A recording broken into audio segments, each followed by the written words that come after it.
Bueno, les recuerdo, mi nombre es Jorge Loya Centurión, soy cardiólogo clínico. Vamos a empezar con este taller de electrocardiografía. Bien, lo que vamos a tocar a lo largo de este taller, vamos a darlo en un principio un recordatorio a la definición de qué es un electrocardiograma, la anatomía y fisiología del sistema eléctrico de conducción, ya que esto es vital para comprender cómo funciona el electrocardiograma y no solo memorizar las cosas que vienen en los libros y que después de 2, 3 semanas se nos van a olvidar. El objetivo de esto es que se entienda cómo se obtiene ese trazo, esas líneas que salen en el papel térmico del electrocardiógrafo, por qué salen así y de esa forma poder identificar qué electrocardiograma está alterado, qué electrocardiograma es normal.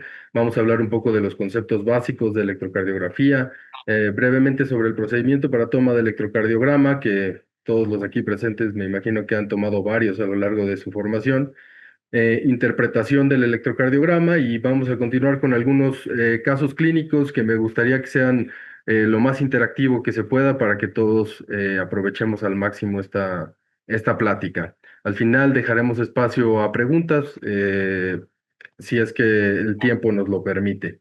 Bien, entonces empecemos con la definición de qué es un electrocardiograma, ¿no? Un electrocardiograma, pues, es un estudio clínico que se realiza con un electrocardiógrafo. ¿Y qué es lo que hace este estudio? Va a realizar un registro gráfico de las variaciones del potencial eléctrico producidas por la actividad del corazón. Hay que recordar que el corazón funciona con electricidad y lo que mide el electrocardiograma es esta electricidad, y el electrocardiógrafo lo que hace es eh, convertir la electricidad que recibe en trazos gráficos que imprimen el papel para que nosotros tengamos una idea de cómo está la actividad eléctrica del corazón en este paciente, y dependiendo de algunas cosas podremos también determinar, bueno, tener una aproximación de cómo está funcional y estructuralmente el corazón. Todo esto va a ser registrado a través de electrodos que van a estar en contacto directo con la piel. Como les mencionaba, vamos a hablar un poco sobre la anatomía del sistema de conducción. Es importante recordar que el sistema de conducción, que el corazón cuenta con dos tipos celulares principales, ¿no? Todos son miocardiocitos, pero hay unos miocardiocitos que están especializados en la conducción eléctrica y otros que están especializados en la actividad contráctil. Todos, como vamos a ver más adelante, están conectados, y de esa forma la actividad eléctrica que se genera y que viaja a través de las células especializadas de conducción van a llegar incluso a todos los rincones del corazón, a cada una de las células contráctiles que hay en el corazón. Principalmente, sabemos, el corazón está dividido en aurículas y ventrículos, ¿no? Entonces, el sistema de conducción va a recorrer eh, todas estas estructuras cardíacas, iniciando en la aurícula derecha, en este pequeño nodo que estoy señalando aquí, que es el nodo sinusal, es el marcapasos del corazón, y son un grupo de células especializadas que lo que hacen es estar mandando impulsos eléctricos cada determinado tiempo, dependiendo de cómo esté la frecuencia cardíaca del paciente en ese momento, y ese impulso se va a propagar al resto del corazón, primero a través de de estas células especializadas que van a formar haces a lo largo de toda la estructura cardíaca, de las aurículas, de los ventrículos, para llevar la actividad eléctrica desde el nodo sinusal hasta el ápex del corazón. Entonces, tenemos que el sistema está formado por el nodo sinusal, los haces internodales, que son los que van a llevar la actividad, esta señal eléctrica a través de las aurículas y de ahí hacia los ventrículos, pasando primero por el nodo aurículo-ventricular, que se encuentra aquí justo en donde están, justo entre las aurículas y los ventrículos. De ahí pasará al haz de His, y este haz de His es donde inicia la conducción hacia los ventrículos. Entonces, este se va a dividir posteriormente en dos ramas, la rama derecha y la rama izquierda. La rama izquierda, a su vez, se divide en dos fascículos principales, el fascículo posterior, que va hacia la base del corazón, y el fascículo anterior, que va a recorrer la parte anterior del ventrículo izquierdo. Y una vez que terminan estos haces más grandes que conocemos como ramas del haz de His, tenemos a las fibras de Purkinje, que son la parte final de todo este sistema de conducción que llega que se encuentra en el endocardio. Recordar que el músculo miocárdico tiene endocardio, que es la parte que está hacia adentro de la cavidad del corazón, pegado hacia a las cavidades, y el epicardio, que es lo que está más externo, ¿no? Entonces, estas fibras de Purkinje llegan hasta el endocardio, llevando ahí llegando hasta ahí estas células especializadas en la conducción cardíaca, hasta las fibras de Purkinje. Es importante recordar que o sea, todas estas células tienen automatismo, ¿no? Entonces, el nodo sinusal, que es el principal marcapasos del corazón, tiene un automatismo mayor. Sabemos que la frecuencia cardíaca normal consideramos entre 60 y 100 latidos por minuto. El nodo sinusal, por lo general, va a estar latiendo alrededor de 70 latidos por minuto. Y debido a que es el que tiene una frecuencia de automatismo mayor, es el que va a estar marcando el paso del corazón. Sabemos, lo vamos a hablar un poco más adelante, que las células tienen un periodo refractario en el cual no pueden ser estimuladas nuevamente. Entonces, al nodo sinusal, al tener una frecuencia mayor, estimula a todas las células a través del sistema de conducción, como ya lo platicamos, y esto evita que otro marcapasos o otro sitio a través del sistema de conducción pueda funcionar como marcapasos. Esto a la vez también es un poco una protección para el paciente, porque si el nodo sinusal por algún motivo deja de funcionar, si el resto del sistema de conducción no tuviera automatismo, entonces el paciente pues caería en paro, ¿no? Porque no habría impulsos eléctricos que llevar hacia el resto del corazón y pues ahí quedaría el paciente. Pero por fortuna, el resto del sistema de conducción también tiene automatismo. Las células atriales mismas tienen automatismo que va alrededor de 60 latidos por minuto.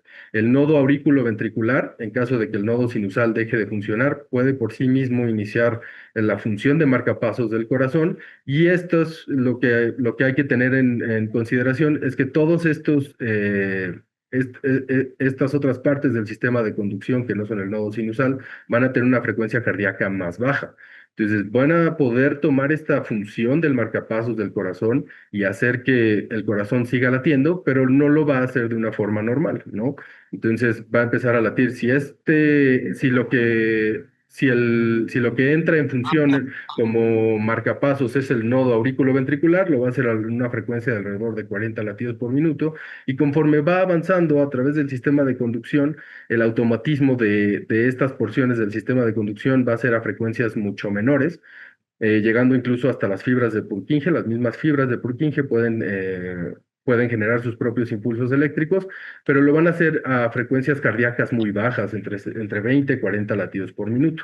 ¿Esto clínicamente en qué se traduce? Se traduce en que si hay un bloqueo aurículo-ventricular en el que el impulso eléctrico no va a poder pasar desde las aurículas hacia el ventrículo, pues entonces los ventrículos pueden por sí mismos empezar a latir sin necesidad de recibir la actividad eléctrica proveniente desde las aurículas, desde el nodo sinusal, pero lo van a hacer a una frecuencia mucho menor, y esto puede llevar al paciente a presentar síntomas de bajo gasto, que es lo que ocurre en pacientes como el caso que les describo, en los que tienen un bloqueo auriculoventricular. Esto es lo que les mencionaba previamente, ¿no? Hay un concepto que se le conoce como sinsitio cardíaco. Esto es que las células cardíacas, a pesar de ser células individuales, funcionan como una sola, ¿no? Y esto lo hacen a través bueno, por distintos mecanismos, pero lo más importante es la presencia de estas uniones gap, que son uniones que existen entre los distintos miocitos, entre miocardocitos, hablando en que tenemos, como les mencionaba, células especializadas en conducción y células especializadas en la parte contráctil.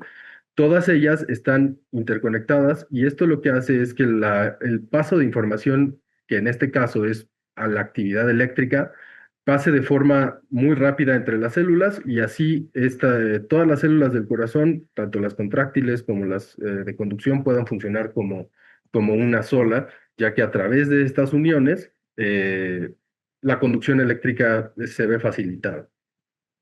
Otro ejemplo de imagen en el que vemos aquí a los miocardiocitos, vemos cómo cada uno es una célula distinta, tiene su núcleo, pero existen estas uniones gap entre las células que hacen que la comunicación entre ellas sea prácticamente automática y esto facilite así la función del corazón.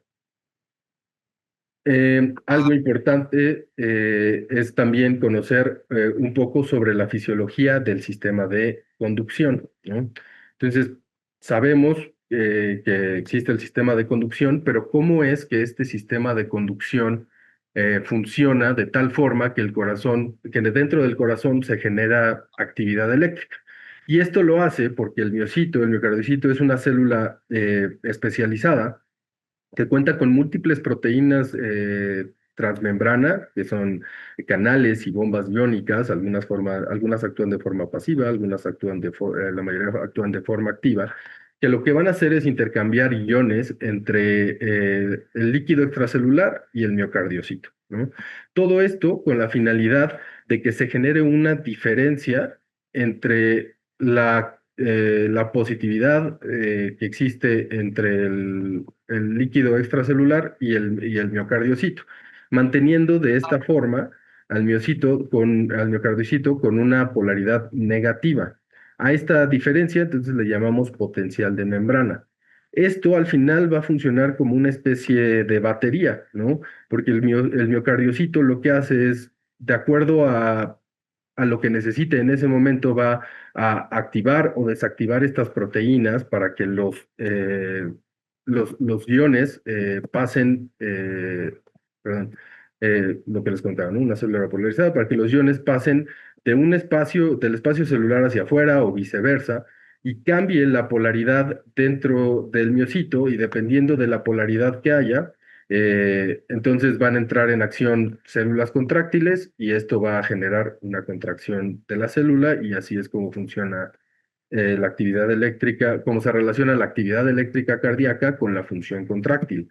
Entonces, lo que ocurre es que al momento de que hay una despolarización, la célula deja pasar más iones positivos hacia adentro del miocardiocito, lo que va a cambiar la polaridad. Esto lo va haciendo, como comentamos, el miocardiocito de forma inicial está negativo.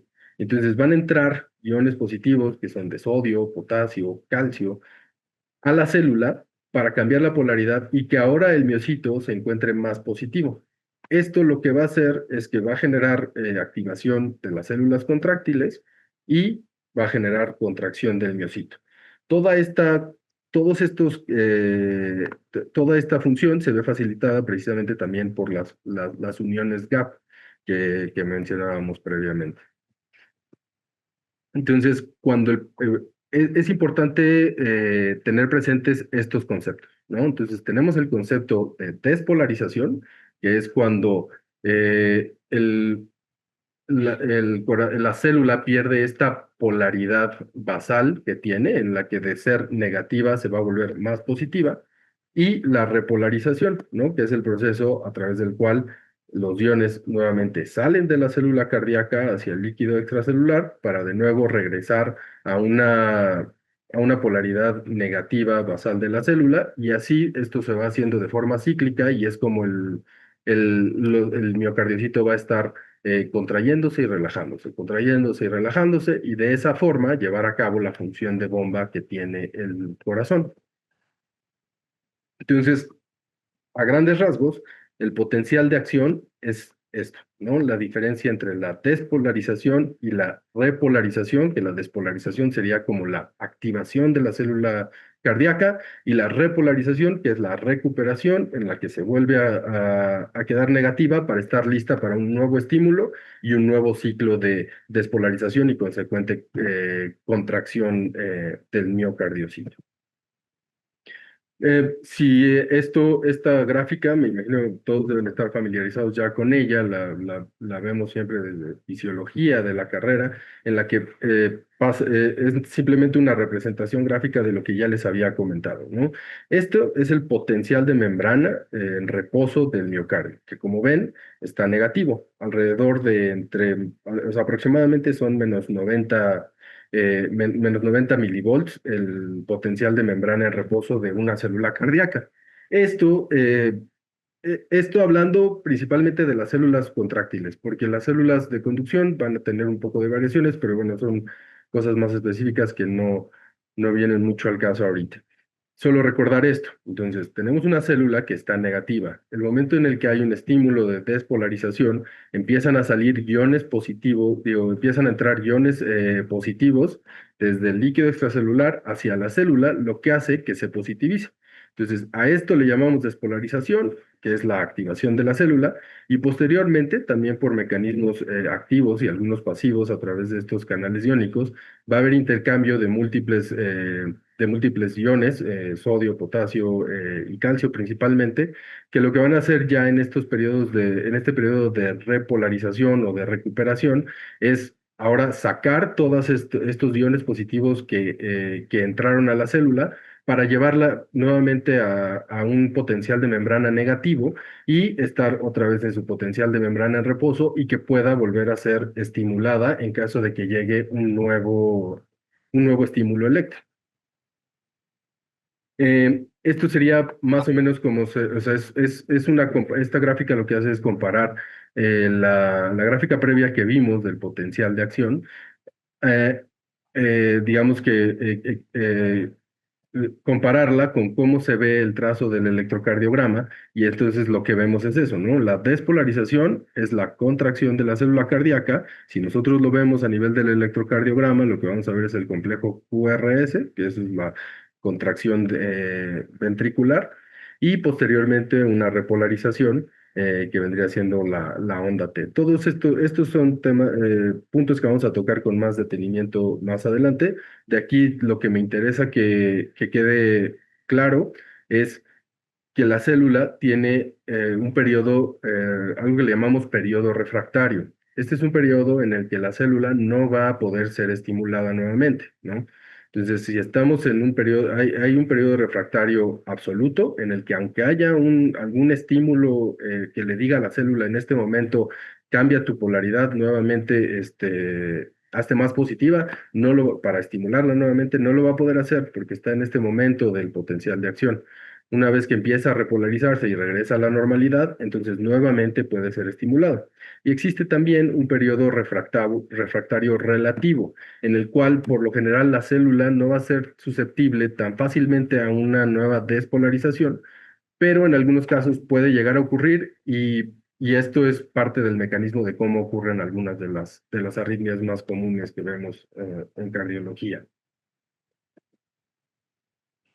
Este esquema, lo que me gusta es, bueno, viene la parte desde cómo inicia en el nodo sinusal la despolarización, que es lo que les comentaba, la gráfica va a ser menor, digo, va a ser diferente dependiendo de si estamos hablando de una célula contráctil o de una célula especializada en la conducción eléctrica, en este caso específicamente del nodo sinusal, porque también la gráfica va a variar dependiendo si vemos el nodo sinusal o si vemos el nodo auriculoventricular.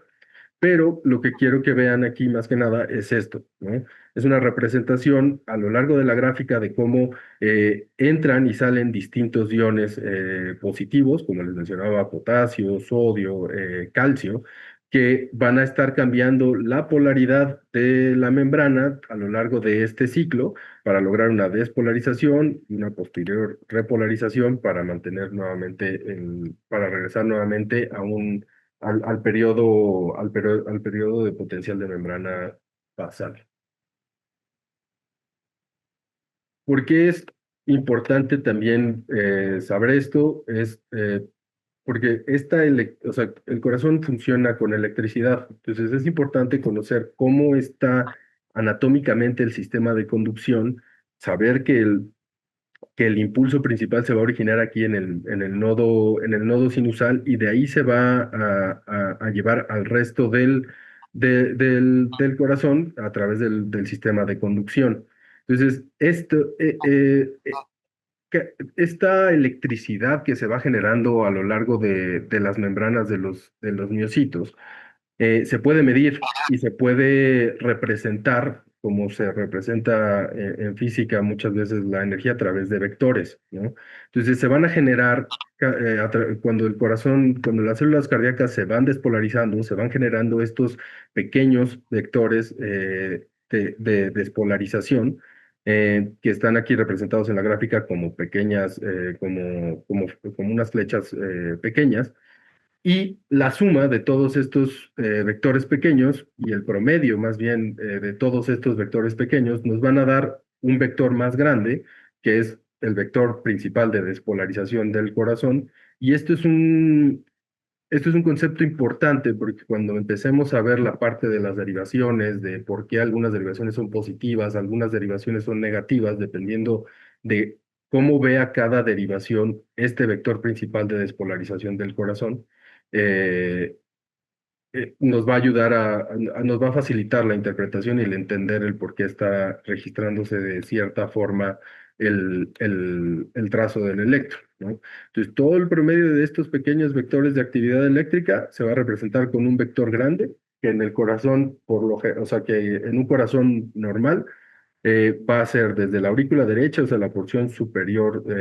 derecha del corazón, hacia el ápex. ¿Sí? Bien, y teniendo ya habiendo recordado estas partes de fisiología y anatomía del sistema de conducción, vamos a hablar un poco sobre conceptos básicos del electrocardiograma. El principal concepto que hay que tener es el qué es una derivación, ¿no? Una derivación es realmente lo que es el registro de la actividad eléctrica cardíaca, o sea, el potencial de acción. Aquí, como podemos ver en la gráfica, esto representa una célula cardíaca, ¿no? Y el potencial de acción es este, ¿no? Va a estar la célula inicialmente negativa y por fuera positiva. Entonces, el registro de esta actividad eléctrica, o sea, de este potencial de acción, cuando se obtiene a través de dos electrodos que están colocados en puntos específicos en el cuerpo, ahorita vamos a ver los puntos en donde se colocan las derivaciones, eh, para captar esta actividad eléctrica desde distintos ángulos, ¿no? Entonces vamos a tener múltiples derivaciones y esto lo que nos hace es poder ver desde distintas partes, desde la cara anterior, desde la cara inferior, desde la cara lateral, las distintas partes del corazón y así poder analizar el corazón de una forma más completa, ¿no? Si solo tuviéramos una derivación, pues realmente estaríamos a ciegas, ¿no? O sea, no nos diría mucho, saber una sola derivación no nos dice mucho en cuanto a la cuestión estructural, ¿no? Necesitamos de varias, así como, o sea, si tuviera que hacer alguna analogía, así como lo es los rayos X, que podemos ver una radiografía y es en dos dimensiones y pues nos da cierta información, pero la información no es tan completa, pues si lo comparamos con una tomografía en la que pues hace prácticamente múltiples radiografías para poder hacer una imagen tridimensional y evaluar desde distintos ángulos la misma imagen, lo mismo pasa aquí, entre más derivaciones haya, vamos a ver mejor las distintas caras del corazón. Entonces, básicamente representan la diferencia entre potenciales eléctricos medidos desde dos puntos distintos, ¿no? Para esto, es importante tener en consideración esta teoría de lo que es un dipolo, ¿no? O sea, dipolo, que es eh, el tener un polo positivo y un polo negativo, ¿no? Entonces, la despolarización de las células se va a ir dando de forma gradual, va a empezar en cierto punto de la célula, va a ir cambiando la polaridad de la célula, lo podemos ver aquí, ¿no? Como va a ir avanzando con esta teoría del dipolo, va a ir avanzando digamos, el cambio de polaridad eléctrica va a ir avanzando, y esto es lo que nosotros, si tenemos aquí un electrodo que esté viendo estas células, o sea, esto ya es como, este esquema es un poquito simplificado, ¿no? Viendo lo que representa nada más una célula el electrodo lo va a captar. Realmente un electrodo no va a estar solo viendo la actividad de una célula, ¿no? Lo que va a estar captando el electrodo más bien es la suma de todos estos vectores como veíamos en el esquema pasado. Pero para simplificarlo, lo que vemos es, tenemos una célula que tiene esta polaridad, ¿no? Está más positiva por fuera y negativa por dentro. Cuando la célula está así, o sea, está en, en un potencial de membrana basal y el electrodo está tratando de registrar actividad eléctrica, pues aquí realmente no hay actividad eléctrica. O sea, hay un potencial de membrana. El potencial de membrana lo que nos dice es que esta célula tiene el potencial de generar actividad eléctrica, pero en ese momento no la tiene, ¿no? Está estable, está en su potencial basal, no está siendo estimulada. ¿Qué va a registrar el electrodo? Pues nada, ¿no? Se va a ver como una línea isoeléctrica, ¿no? En el trazo del electrocardiograma. El momento en el que la célula recibe la señal de activación y empieza a despolarizarse, entonces la polaridad de la célula empieza va a cambiar en cierto sentido, ¿no? Se va a ir cambiando o sea, poco a poco de negativo a más, se va a ir haciendo negativo, más positivo, positivo hacia acá. Y si esto es en sentido del electrodo, el electrocardiograma lo que va a hacer es registrar una gráfica positiva. Ajá. Entonces, se está moviendo la despolarización hacia el electrodo. Entonces, ¿qué hace el electrocardiograma? Hacer un registro, una deflexión positiva. Esto es una representación gráfica distinta de lo mismo, ¿no? O sea, pero ya no viéndolo como tal, como una sola célula, sino con este esquema que representa el vector, o sea, ya la suma de todos los vectores en el corazón. Entonces, lo que es una derivación son dos electrodos que están viendo cómo se mueve el vector, en qué dirección se mueve el vector. Tenemos siempre un electrodo de referencia y un electrodo de exploración, que este es el importante. El electrodo de exploración es el que realmente va a estar viendo el vector y cómo se mueve. Y lo que va a analizar es si ese vector va en dirección del electrodo de exploración o si va en contra, o sea, en sentido opuesto al electrodo de exploración. Entonces, si va en el mismo sentido, ¿qué es lo que pasa? El electrodo de exploración lo detecta y lo va a interpretar como una deflexión positiva, ¿no? Y al revés, si tenemos un vector que se aleja, estamos aquí con el mismo electrodo de exploración, ¿no? Pero en este caso el vector se está alejando, entonces el electrocardiógrafo lo que va a hacer es un registro negativo de o sea, ya en el papel del electrocardiograma.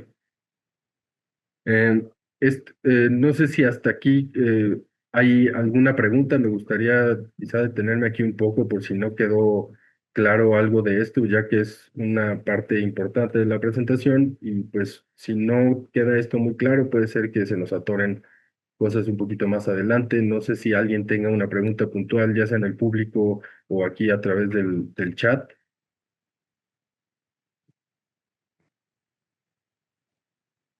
Voy a meter el chat rápido solo para ver. Si quiere checar usted en el chat, doctor, aquí Sí, está ahí muy parece claro. que no, ¿verdad? Bueno, en el chat parece que todo claro también. Bien, entonces seguimos. Bien, entonces eso es una definición, digamos, general de lo que es una derivación, ¿no? Ya hablando de lo que se mide actualmente en el electrocardiograma y lo que es estándar actualmente a la hora de hacer un electrocardiograma, ya podemos hablar de derivaciones puntuales, que son las que vemos representadas en la impresión del papel electrocardiográfico. Y es importante saber que existen dos tipos de derivaciones, que son las derivaciones frontales o las derivaciones de las extremidades, que vamos a ver representadas, o sea, que son representadas por T1, T2, T3, ABR, ABL y ABF, ¿no?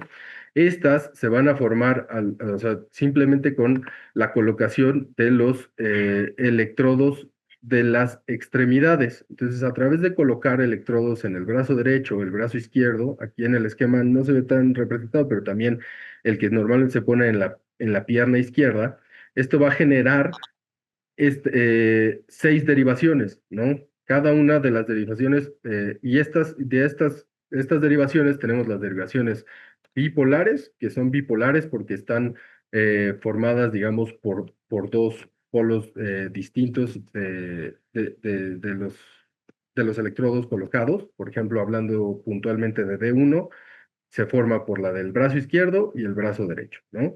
Entonces D1 va a tener esta orientación desde el brazo derecho hacia el brazo izquierdo, y eso es importante saberlo para el momento de establecer el eje eléctrico del corazón, saber en qué dirección va cada una de estas derivaciones frontales, ¿no?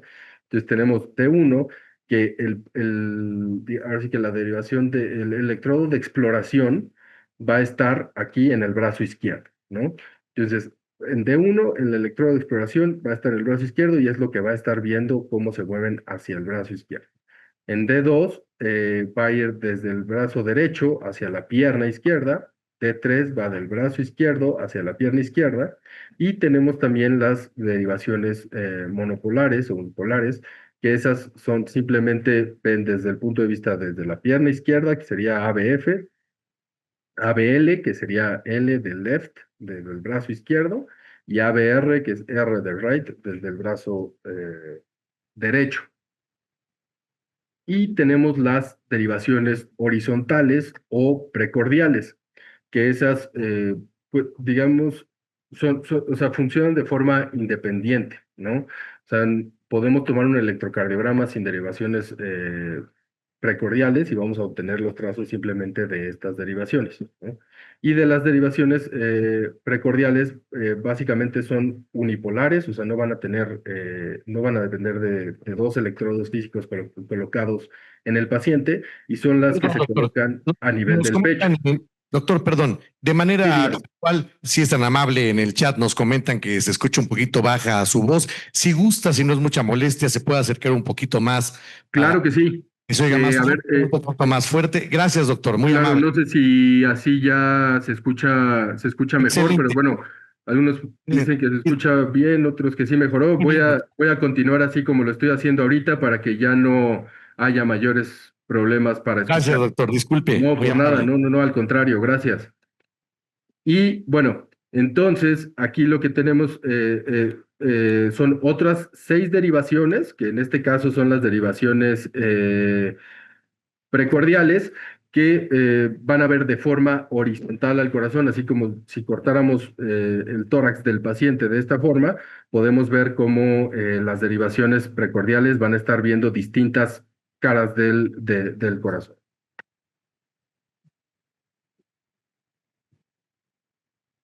Es Es importante tener en cuenta este triángulo, no se los mencioné, pero bueno, el nombre de este esquema es el triángulo de Eindhoven. Y esto, lo más importante es poder traspolar esta imagen que tenemos del lado derecho a el electrocardiograma, porque esto lo que nos va a ayudar es ver cada derivación qué parte del corazón está viendo. Aquí en este esquema lo que les pongo es representado el corazón dentro del triángulo de Eindhoven, ¿no? Entonces tenemos aquí que las derivaciones T2, T3 y ABF ven la cara inferior del corazón. Pero entonces, en lugar de solo aprendérnoslas así, podemos verlo representado en el esquema y es un poco más fácil. Tenemos al corazón esquematizado aquí en el centro del tórax del paciente y podemos ver como las derivaciones D2, D3, que como platicamos, el electrodo de exploración de D2 y D3 está a la altura de la pierna izquierda, y ABF, que es unipolar, ven la parte inferior, la cara inferior del corazón, y es por esto, digamos que si estos lo vemos representados como los electrodos del esquema de las diapositivas previas, en donde era un ojo, el ojo de estas derivaciones, ABF, D2 y D3, está aquí, en la parte de abajo. Entonces, lo que está viendo es cómo se comporta la actividad eléctrica, principalmente a nivel de la porción inferior del corazón, ¿no? Y en D2, digo, en D1 y ABL, que son las laterales altas, lo podemos también más fácil ver con el esquema, ¿no? Entonces, D1, el electrodo de exploración está en el brazo izquierdo, y ABL, pues es unipolar, y como se pone en el brazo izquierdo, pues está aquí en el brazo izquierdo nada más. Entonces, si estos fueran los ojos de las derivaciones, ¿qué es lo que están viendo directamente? La cara lateral alta del corazón. Entonces, de esta forma, analizando bien este esquema, podemos de una forma más sencilla saber, bueno, Yo sé que D1 y ABL están en esta parte del triángulo de Eindhoven, entonces van a estar viendo la cara lateral y no simplemente aprendernos que es D2, D3 y ABF es la cara inferior. Así es como se nos pueden olvidar más fácilmente, pero teniendo presente este esquema, creo que es mucho más sencillo el saber por qué esas derivaciones nos hablan de esas caras del corazón. Y en cuanto a las derivaciones precordiales, aquí tenemos B1 y B2, ve la cara septal. Y si nosotros lo vemos representado en el diagrama, tenemos B1 y tenemos B2, ¿qué es lo que está viendo? Esta parte del corazón, que es la porción septal. Porque, o sea, se preguntarán, pero bueno, aquí parece ser que lo principal que se ve es el ventrículo derecho, ¿no? ¿Por qué no más bien B1 y B2 ven el ventrículo derecho? Entonces, sí, también sirven, son las precordiales derechas, nos ayudan a ver la parte también del ventrículo derecho, pero también hay que considerar que el ventrículo derecho tiene una pared muchísimo más delgada que el ventrículo izquierdo. Entonces, los vectores de electricidad que genera el ventrículo derecho son menores que los que genera el ventrículo izquierdo. Entonces, los del ventrículo izquierdo, digamos, le ganan, por así decirlo, a los del ventrículo derecho y van a representarse mejor porque son más grandes, ¿no? Pero si bien estas B1 y B2, que serían las precordiales derechas, sí nos hablan un poco de cómo se ve el ventrículo derecho, principalmente lo que decimos es que nos dejan ver la cara septal del corazón. Aquí lo podemos ver, B1, B2, si fueran ojos, ¿a quién están viendo? Hacia el septum.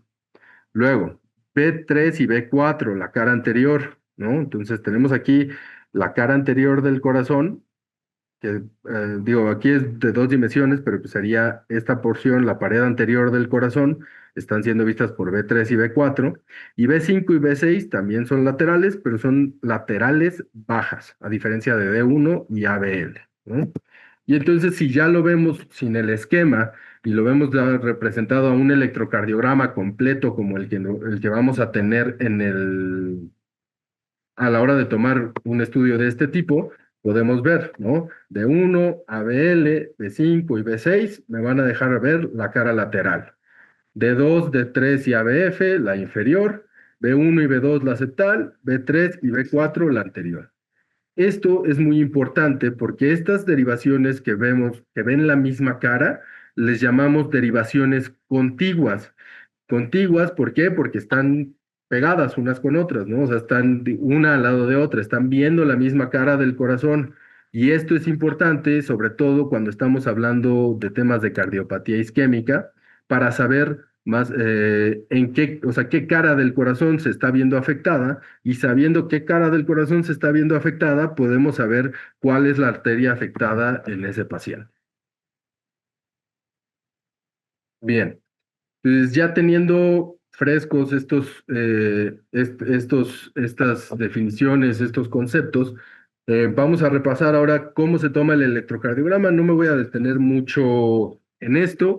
Ya todos hemos tomado muchos electrocardiogramas a lo largo de nuestra carrera, pero simplemente recordar, en total vamos a tener 10 cables, ¿no? Cuatro son de extremidades, son electrodos que van a ir en las extremidades, que es el brazo derecho, brazo izquierdo, pierna izquierda y la pierna derecha, que esta realmente no está teniendo, no es un electrodo como tal de exploración ni nada, simplemente estas son las principales, ¿no? La de los brazos y la de la pierna izquierda. Y seis precordiales, ¿no? B1, B2, B3, B4, B5 y B6.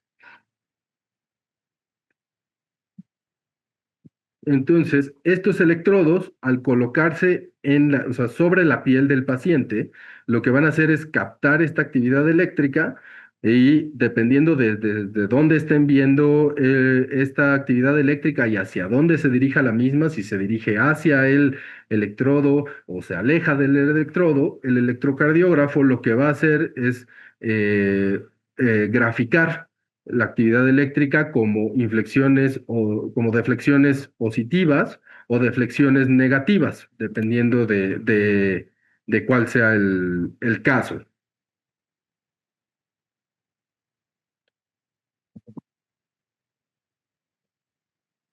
Bien, ¿y dónde vamos a colocar estos cables, estos electrodos? Pues va a ser uno en el brazo derecho, uno en el brazo izquierdo, en la pierna izquierda y en la pierna derecha, ¿no? Eh, Estos son como los colores estándares, es lo más común que vamos a encontrar, al menos aquí en México. Hay otras, dependiendo del equipo que se esté usando, pueden variar estos colores. Siempre hay que fijarse en eso, ¿no? En las instrucciones y lo que dice el fabricante de cada uno de los colores en dónde debe ir. Algunos, los más nuevos, incluso ya nada más vienen, ya no viene como por colores, sino cada uno de los electrodos que van en las extremidades viene, este va en el brazo derecho, este va en el brazo izquierdo, este en la pierna izquierda, y eso nos facilita mucho las cosas. Pero va a depender del equipo. Hay equipos que no dicen nada y simplemente tienen pinzas de colores o los cables tienen determinados colores, y entonces ahí sí tenemos que memorizar cómo tenemos que colocarlos. ¿Por qué? Porque si no los colocamos en el orden que van, vamos a invertir eh, los electrodos, vamos a invertir el orden del electrodo de exploración y esto va a tener consecuencias en el trazo del electrón. No va a salir igual que si los hubiéramos colocado como debe ser. Y las precordiales, ¿no? Que va de B1 a B6. Recordar, B1 y B2 van a nivel del cuarto espacio intercostal, 1, 2, 3, 4. A nivel B1, línea paraesternal derecha, B2, línea paraesternal izquierda, ¿vale? Lo ideal es siempre contar los espacios intercostales y colocarlos directamente en el cuarto espacio intercostal. Una referencia anatómica bastante precisa es más o menos a la altura de los pezones. Eh, pero lo recomendable es palpar al paciente, sentir los espacios intercostales, encontrar 4 espacios intercostales y ahí colocar B1 y B2. Después de eso vamos a colocar el electrodo B4. B4 se coloca a nivel de la línea medio clavicular, pero ya en el quinto espacio intercostal. De ahí colocamos B3, que B3 realmente no va de acuerdo a referencias anatómicas, sino que se coloca entre B2 y B4. Luego vamos a colocar B6 a nivel de la línea axilar media y siguiendo en el quinto espacio intercostal. Y B5, algunos dicen colocarlo entre B4 y B6 en el quinto espacio intercostal. Algunos toman como referencia anatómica la línea axilar anterior y el quinto espacio intercostal para colocar B5. Es importante ser preciso en la colocación de los electrodos porque si los colocamos mal puede haber variaciones en el trazo y eso podría hacer que el diagnóstico que hagamos con el electro no sea el correcto. E importante también mencionar estas, las derivaciones derechas y derivaciones posteriores. Cuando tomamos derivaciones derechas y derivaciones posteriores es a lo que le llamamos un círculo cardíaco completo. Por lo general, solo tomamos estas, ¿no? Las anteriores, las precordiales que todos conocemos de B1 a B6. Pero hay ciertos casos, sobre todo en casos en los que haya sospecha de cardiopatía isquémica, perdón, en donde tenemos que tomar el círculo completo, porque pudiera ser que tomando nada más estas derivaciones precordiales del plano de aquí de la porción anterior del tórax, eh, no se vea ninguna alteración y esto sea porque el paciente está teniendo o un infarto del ventrículo derecho, que no va a ser tan fácil de ver con las derivaciones estándar, o un infarto posterior, que tampoco se va a poder ver fácilmente con las derivaciones estándar. Entonces, en esos casos en particular, sí es importante también complementar con estas derivaciones, las derechas y las posteriores. En el caso de un paciente que va para un electrocardiograma de rutina, que no viene con síntomas que sugieran cardiopatía isquémica, ahí no es necesario, ¿no? ¿Y cómo se colocan estos electrodos? Bueno, B1 y B, en el caso de las derivaciones derechas, B1 y B2 se va a colocar igual que como lo platicábamos previamente. Y lo que vamos a hacer es nada más lo mismo, pero digamos que ahora sobre el lado derecho del tórax, ¿no? O sea, va a quedar B4R, línea media clavicular en el quinto espacio intercostal, B3R entre B1 y B4R. B5R, quinto espacio intercostal, línea axilar anterior, B6R, quinto espacio intercostal, línea axilar media. Y las derivaciones posteriores, igual es a lo largo del quinto espacio intercostal, pero ya aquí el B7 va a ir en la línea axilar posterior, B8 a nivel de la punta de la escápula y B6 a nivel de la línea paravertebral, todos estos a nivel del quinto espacio intercostal, pero por la parte de atrás, ¿no? Y entonces ya esquematizado, de esta forma podemos ver claramente el cómo nos ayudan estas derivaciones extra a ver partes del corazón que con las derivaciones estándar no se verían, ¿no? Ya precisamente estas bien dirigidas hacia el ventrículo derecho o las posteriores hacia la cara posterior que ya no se alcanza a ver después de B6. Y pasamos ya a lo que es, ahora sí, el trazo de electrocardiograma. Entonces, vamos a ver un poco lo que es la anatomía del electro, ¿no? Entonces, esto es un trazo, es el trazo con el cual comúnmente representamos un trazo electrocardiográfico, ¿no? Y que consta de ondas, de segmentos y de intervalos, ¿no? Entonces, recordar, las ondas son estas deflexiones ya sean positivas o negativas. Los segmentos son las porciones del electrón durante el cual no se está registrando actividad y se ve una línea isoeléctrica. Y los intervalos, que son, se juntan ondas y segmentos y se hace un intervalo, ¿no? Ahorita lo vamos a ver con otro esquema un poquito más completo. Y recordar, la onda P representa la despolarización de las aurículas, el segmento QRS, el segmento, perdón, el complejo QRS representa la despolarización ventricular y el segmento el segmento QT y la onda T representan la repolarización ventricular. Se preguntarán, bueno, ¿y qué las aurículas no se repolarizan? Sí, las aurículas sí se repolarizan, pero la repolarización de las aurículas ocurre durante la despolarización de los ventrículos, entonces se queda aquí oculta, ya que el voltaje de la despolarización de los ventrículos es mucho mayor que la repolarización de las aurículas y es por eso que no se ve.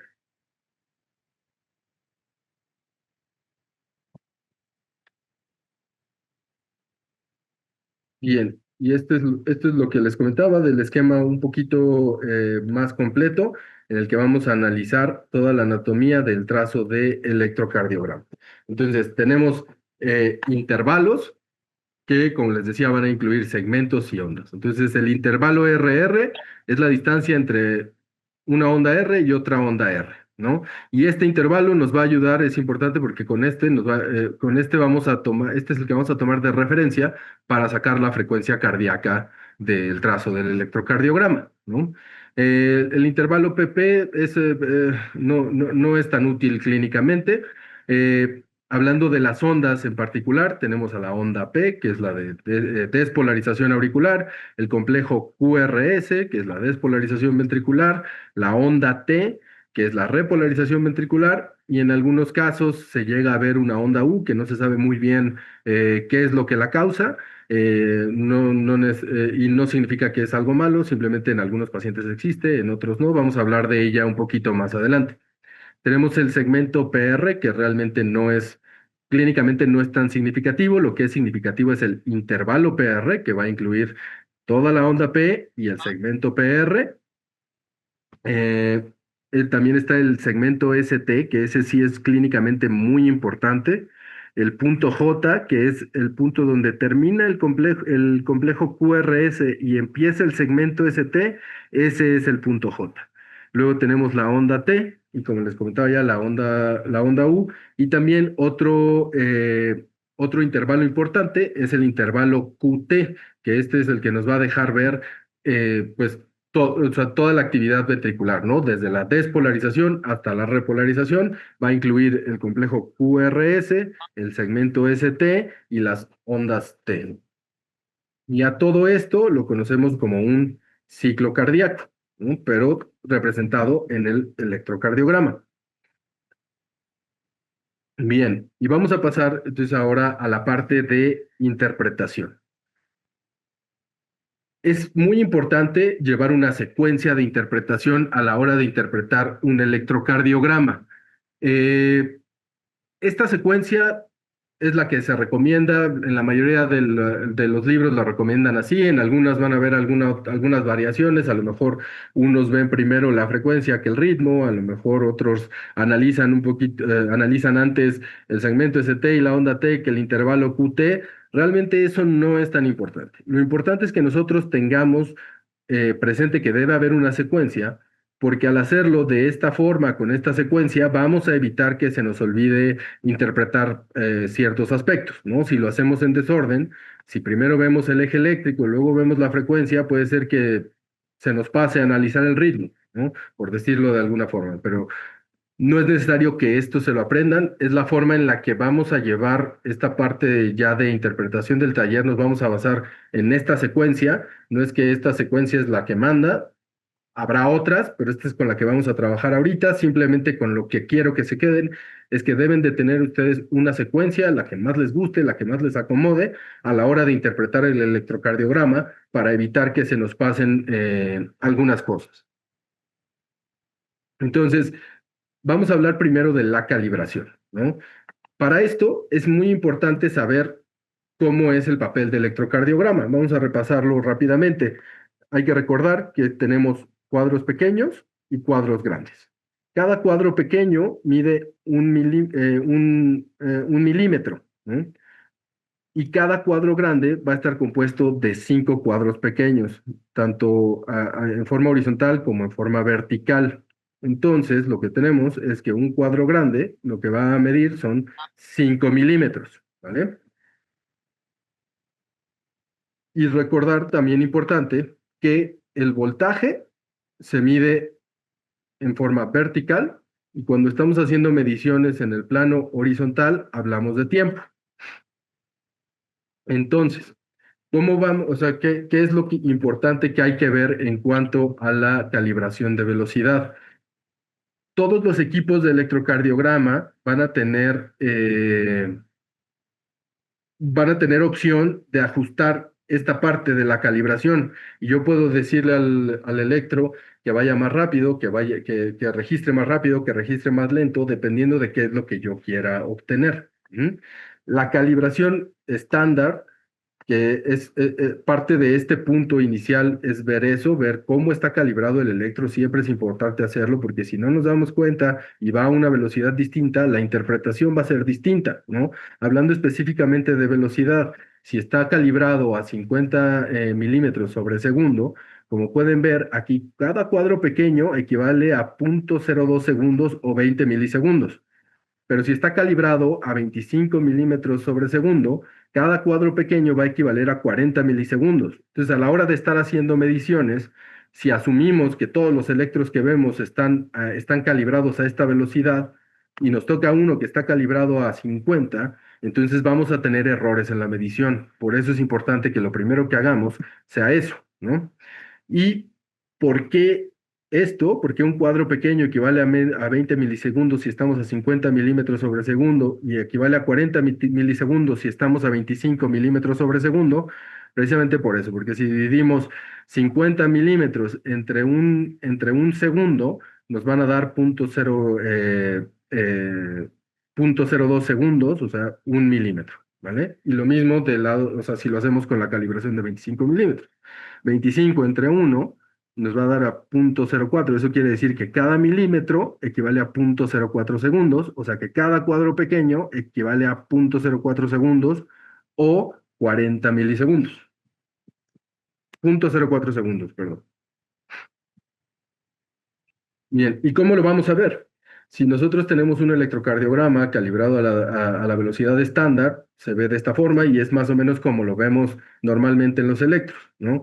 Si está calibrado a 12.5 milímetros sobre segundo, se va a ver como si el paciente fuera, o si el ritmo fuera un poquito más rápido, pero no es que el ritmo vaya más rápido, simplemente que la velocidad del papel cambió. Entonces, si yo no tuviera o sea, si yo no pudiera ver esto de 12.5 milímetros sobre segundo, ni lo de 25 milímetros sobre segundo, o sea, si yo no me fijo en la calibración y veo estos dos trazos, pudiera pensar que son pacientes distintos y que tienen frecuencias cardíacas distintas, cuando realmente se trata del mismo paciente y es la misma frecuencia cardíaca, ¿no? Y lo mismo si tenemos a 50 milímetros sobre segundo. Como ven, aquí a 50 milímetros sobre segundo, las ondas se ven más amplias. Esto es de utilidad en casos en los que un paciente está muy taquicárdico, a lo mejor ya cuando está tan taquicárdico, los mismos, o sea, los complejos se empiezan a juntar y puede ser que se encimen algunas ondas con otras y no nos deje apreciar bien o distinguir bien a lo mejor entre la onda T del complejo previo y la onda P del complejo que sigue. Entonces, si estamos ante este caso, podemos cambiar la velocidad del papel a 25 milímetros sobre segundo. Esto va a hacer que se abra más el trazo y podamos ver con mayor claridad algunas estructuras que quizá por la velocidad a la que iba la frecuencia cardíaca no podíamos ver.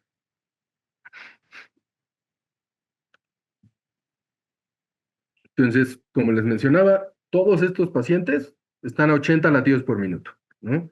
O sea, todos estos trazos tienen la misma frecuencia cardíaca, lo que cambia es la velocidad a la que va el papel, entonces hay que fijarnos muy bien en eso. Y en cuanto a la calibración de amplitud, aquí vamos a estar hablando de voltaje, ¿no? La calibración estándar, de hecho, no sé si habían visto alguna vez, seguramente en algún electro, estos cuadros y a lo mejor no sabían qué representa, es precisamente como la escala a la que está calibrado el electro en ese momento, ¿no? Entonces, este cuadro va a representar 1 milivolt. Entonces, la calibración estándar, si sabemos que este cuadro representa 1 milivolt, tenemos 1, 2, 3, 4, 5, 6, 7, 8, 9, 10 cuadros pequeños. Y esto nos dice que en la calibración estándar, cada cuadro pequeño equivale a 0.1 milivolts, ¿no? Si tenemos esta calibración en la que 1 milivolt son 20 cuadros pequeños, entonces cada cuadro pequeño va a equivaler, perdón, a 0.05 milivolts. Si tenemos esta escala en la que tenemos 5 cuadros pequeños en 1 milivolt, entonces quiere decir que cada cuadro pequeño equivale a 0.02 milivolts. ¿Mm? Esta es la calibración estándar. La mayoría de los electros por default van a venir con esta. Hay que fijarse mucho en eso porque hay electrocardiógrafos que automáticamente van a ajustar la calibración del voltaje si detectan que hay complejos con una amplitud muy grande. Entonces lo que hace el electrocardiógrafo es automáticamente cambiar a esta escala de 5 milímetros es igual a 1 milivolt para que no se vean los complejos tan grandes. Entonces, ahí otra vez un punto más a favor de tener siempre presente o sea, la calibración a la que estamos tomando el electro. Y no es, y no es el, o sea, y no es que estas calibraciones estén mal y que con estas calibraciones no podamos hacer una interpretación adecuada del electrocardiograma. Sí, sí se puede hacer, pero tenemos que tomar en cuenta eso para poder hacerla de forma adecuada. Bien, entonces ahora sí vamos a ir ya un poquito más de lleno a lo que es la interpretación del electro, ya que tomamos el electro, vimos que la calibración a la que le estamos tomando es la adecuada, entonces, ¿qué vamos a analizar primero? Lo primero que vamos a analizar es el ritmo, ¿no? Existen múltiples ritmos, pero ahorita lo que nos vamos a enfocar es a analizar, a identificar o sea, cómo identificar un paciente que está en ritmo sinusal, que es el que se considera el ritmo normal del corazón, ¿no? Entonces, características del ritmo sinusal: es un ritmo regular, va a ir por lo general a frecuencias de 60 a 100 latidos por minuto. Si se sale de estos rangos, digamos, si va por arriba de 100 latidos por minuto, sería taquicardia; si va menos de 60 latidos por minuto, sería bradicardia. Pero ojo, no quiere decir que sea una arritmia. Sigue estando en ritmo sinusal, pero tiene taquicardia sinusal o bradicardia sinusal. La simple frecuencia cardíaca, así por sí misma, no nos ayuda a ver si el paciente está en un ritmo sinusal o no. Si bien el ritmo sinusal no suele de forma normal, si no hay una patología de base subir a más de 130, 150 latidos por minuto, sí pudiera ser, sí pudiera haber un caso en el que el paciente vaya a 170 latidos por minuto y sigue estando en ritmo sinusal. Por eso no hay que usar la frecuencia como eso, simplemente es el dato de saber que normalmente el ritmo sinusal se va a estar manejando principalmente dentro de estos rangos de frecuencia. Entonces, ¿cómo lo vamos a identificar? Tiene que ser un ritmo regular. Entonces aquí vemos la distancia entre cada complejo, entre cada intervalo RR es la misma, ¿no? Eso nos habla de que es regular. Otra cosa, debe haber ondas P visibles. Todas las ondas P que se ven tienen que estar seguidas de un complejo QRS. ¿Ah? Entonces, esa es una parte muy importante para saber si nuestro paciente está en ritmo sinusal o no. Si no logramos definir ondas P claras, entonces probablemente no está en ritmo sinusal. Si vemos algo que parece una onda P, pero además hay otra por acá que parecería, pero no se ve francamente una onda P seguida por un complejo QRS, probablemente no se trata de un ritmo sinusal.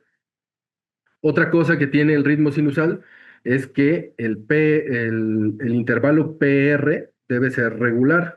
Y esto es porque si recuerdan el esquema del corazón y los vectores del corazón y cómo es la despolarización desde el nodo sinusal hacia las aurículas, pues si el impulso se está originando siempre del nodo sinusal, y del nodo sinusal va hacia el nodo auriculoventricular a través de los haces internodales, siempre se va a tardar lo mismo. Entonces el PR siempre va a durar lo mismo. Eso nos habla de que todos los latidos están saliendo desde el mismo punto, desde el nodo sinusal. Entonces, ¿qué vamos a buscar? Otras cosas que hay que buscar es que la P sea de la misma morfología, porque existen casos en los que los pacientes pueden tener un marcapasos migratorio, ¿no? En el que no necesariamente están saliendo todos los impulsos desde el nodo sinusal, sino salen desde otras partes de las aurículas y a veces entra el nodo sinusal, entonces eso va a hacer que tengamos P's de distintas morfologías y eso nos habla de que no todos los latidos vienen desde el nodo sinusal y entonces ese paciente no podemos decir que está en un ritmo sinusal. Características de la onda P es que suele ser positiva en D1, bueno, casi, o sea, es positiva en D1, D2 y ABF, ¿no? Entonces, cuando estamos viendo si el paciente está en ritmo sinusal, vamos a ver D1, D2, ABF, vemos la polaridad de la onda P y determinar si efectivamente coincide con lo que debería coincidir en caso de que el paciente esté en ritmo sinusal, ¿no? Y la onda P en ABR siempre va a ser negativa. Esto se los pongo porque D2 es la mejor derivación para evaluar la onda P. Entonces, esto pues en el papel se dice muy fácil, ¿no? Pero sería lo mismo, ¿no? Es que me tengo que memorizar que es positiva en D1, D2 y ABL y negativa en ABR. No necesariamente. Vamos a ver por qué es así, ¿no? Entonces, con este concepto que ya tenemos del vector eléctrico y de cómo se dirige la suma o el promedio de estos vectores hacia una parte durante la despolarización del corazón, dependiendo de las derivaciones que estamos viendo, es cómo se debe ver la despolarización de las aurículas. Entonces, ahorita hablando de la despolarización de las aurículas, sabemos, va desde el nodo sinusal que se encuentra aquí en la aurícula derecha hacia el nodo aurículo-ventricular. Entonces, el vector va en esa dirección. Entonces, si el vector va en esa dirección y sabemos que si el vector se dirige hacia el electrodo de exploración, la deflexión va a ser positiva. Entonces, si este es el vector, la dirección que siguen todos los vectores de los pacientes que están en ritmo sinusal, entonces en D2, ¿qué está pasando? Se está acercando el vector, ¿no? En ABF, ¿qué está pasando? Se está acercando el vector. Tenemos D1, en el que tenemos el vector de exploración aquí del lado izquierdo. ¿Qué está pasando hacia el lado izquierdo? Pues se aleja, ¿no? El vector va de derecha a izquierda, entonces se está acercando, por eso en D1 es positiva. ¿Y por qué en ABR es negativa? Porque el vector de la despolarización de la aurícula se está alejando de ABR. Y entonces, ¿cómo lo va a detectar, cómo lo va a trazar el electrocardiograma? Como una deflexión negativa, ¿vale? Entonces, es por esto, por cómo está ubicado el corazón dentro de este triángulo de derivaciones que ya vimos, porque sabemos que el vector de despolarización va desde la aurícula derecha hacia el nodo aurículo-ventricular en esta dirección, es por eso que sabemos que la onda P, si viene desde el nodo sinusal, digo, si es un ritmo sinusal y las ondas P que estamos viendo se están generando por un ritmo sinusal, va a tener esas características de polaridad. Entonces, un ejemplo, tenemos aquí un electrocardiograma, ¿no? Así a simple vista, se ve bastante normal. Entonces, aquí acercándolo un poquito para que vean mejor, tenemos D1, ¿cómo tenemos la onda P? Positiva. D2, positiva. ABR, negativa. Y tenemos, si vemos la morfología de la mayoría, o sea, de las ondas P, todas tienen la misma morfología. Si midiéramos el PR, pues tienen el mismo PR. Todas las ondas P están seguidas de un complejo QRS. Entonces, hasta ahorita parece ser que todo va en camino a que este paciente esté efectivamente este paciente está en ritmo sinusal. Entonces vemos lo que les decía, ondas P de misma morfología, P seguida de QRS, P seguida de QRS. Es un ritmo regular, vemos el intervalo RR y P está regular. Bien, entonces decimos, este paciente está en ritmo sinusal, ¿vale? Acá otro ejemplo. Ahora, esto es importante porque es de las cosas más comunes que luego nos llegan a cardiología referidos como un paciente que tiene una arritmia, ¿no? Y sí, pues sí hay una arritmia, ¿no? Definitivamente los latidos del corazón no están llevando el mismo ritmo a lo largo de todos los ciclos cardíacos. Aquí podemos ver claramente cómo el intervalo RR es mucho más amplio de lo que lo vemos aquí. Entonces, definitivamente hay una arritmia. Pero, ¿eso quiere decir que el paciente no está en ritmo sinusal? Vamos a ver. Entonces, ya tenemos eso, que el intervalo RR no está siendo constante, eso va en contra de que el paciente esté en ritmo sinusal, ¿no? Pero, ¿qué vemos? O sea, aquí están, ¿no? Los intervalos claramente o sea, son diferentes. Pero, ¿qué vemos? Entonces, nos vamos a analizar la polaridad de las ondas P, ¿no? D1 positiva, D2 positiva, ABR negativa. Sí cuadra, ¿no? Parece que va por ahí, eso sí va con ritmo sinusal. Entonces, tenemos uno a favor de ritmo sinusal, otro que va en contra de que es ritmo sinusal. Entonces vamos a analizar con más detenimiento el trazo. Vemos un PR, ¿no? PR, pues el PR se ve bastante constante. Esto me está hablando de que parece ser que a pesar de que no está haciendo a la misma velocidad siempre, o sea que tenemos esa irregularidad en el intervalo RR, pues el segmento PR está igual, parecería que al menos todos los latidos provienen del mismo lugar, ¿no? Hasta ahorita todavía no estamos completamente seguros de que sea en ritmo sinusal, pero al menos sabemos que todos vienen desde el mismo lugar. ¿Por qué? Porque todas las ondas P tienen la misma morfología, ¿no? Entonces, alguien que me quiera decir qué opina sobre este electro. ¿Quién le apuesta a que es ritmo sinusal? ¿Quién apuesta que no es un ritmo sinusal ya con estos datos que tenemos? ¿Alguien que quiera participar en el chat?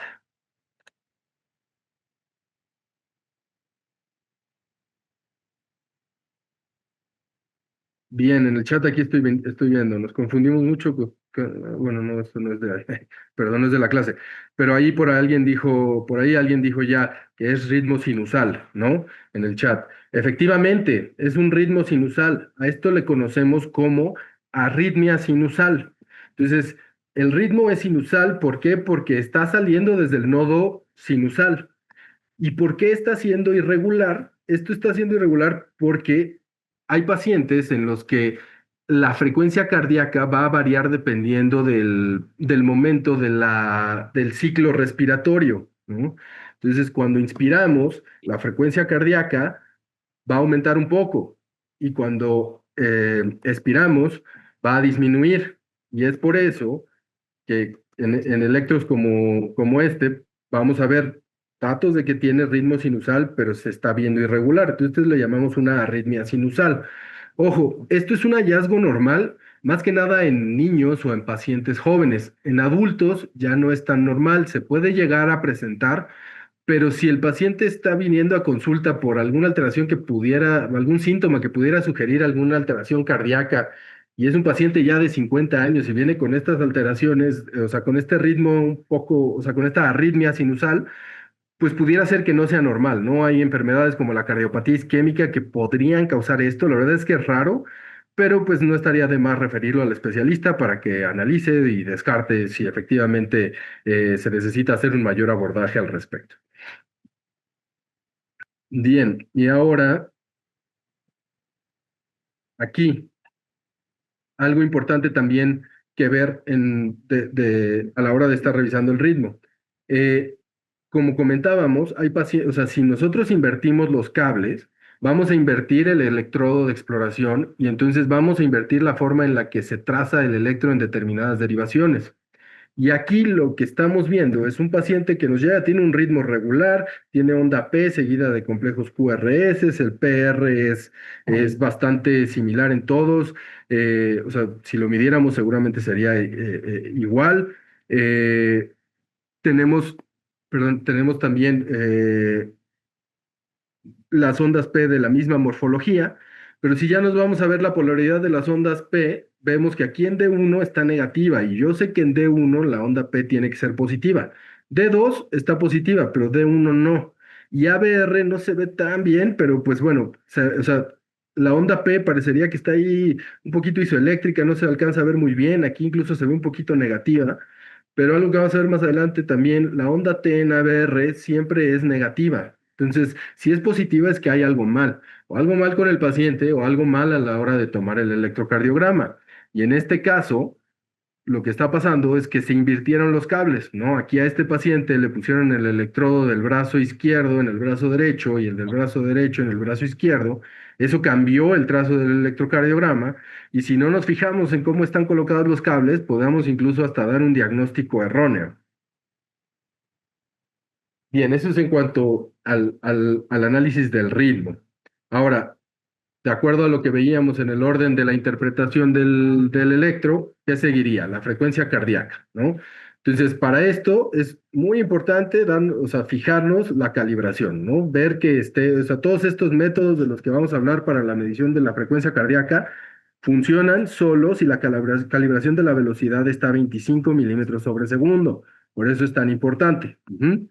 Entonces, esto que les pongo aquí es importante también, o sea, o sea, mm, que lo tengan presente porque esto va a facilitar el saber por qué se hacen las cosas como se hacen a la hora de calcular la frecuencia cardíaca. Entonces, yo en un minuto tengo 300 cuadros grandes o 1500 cuadros pequeños, ¿no? Y esto me va a ayudar a la hora de tratar de identificar la frecuencia cardíaca del paciente sin necesidad de contar uno por uno todos los latidos durante 60 segundos. Entonces, la primera forma de identificarlo, esta forma es útil sobre todo cuando los complejos QRS coinciden con una línea de un cuadro grande y terminan también en una línea de cuadro grande, ¿no?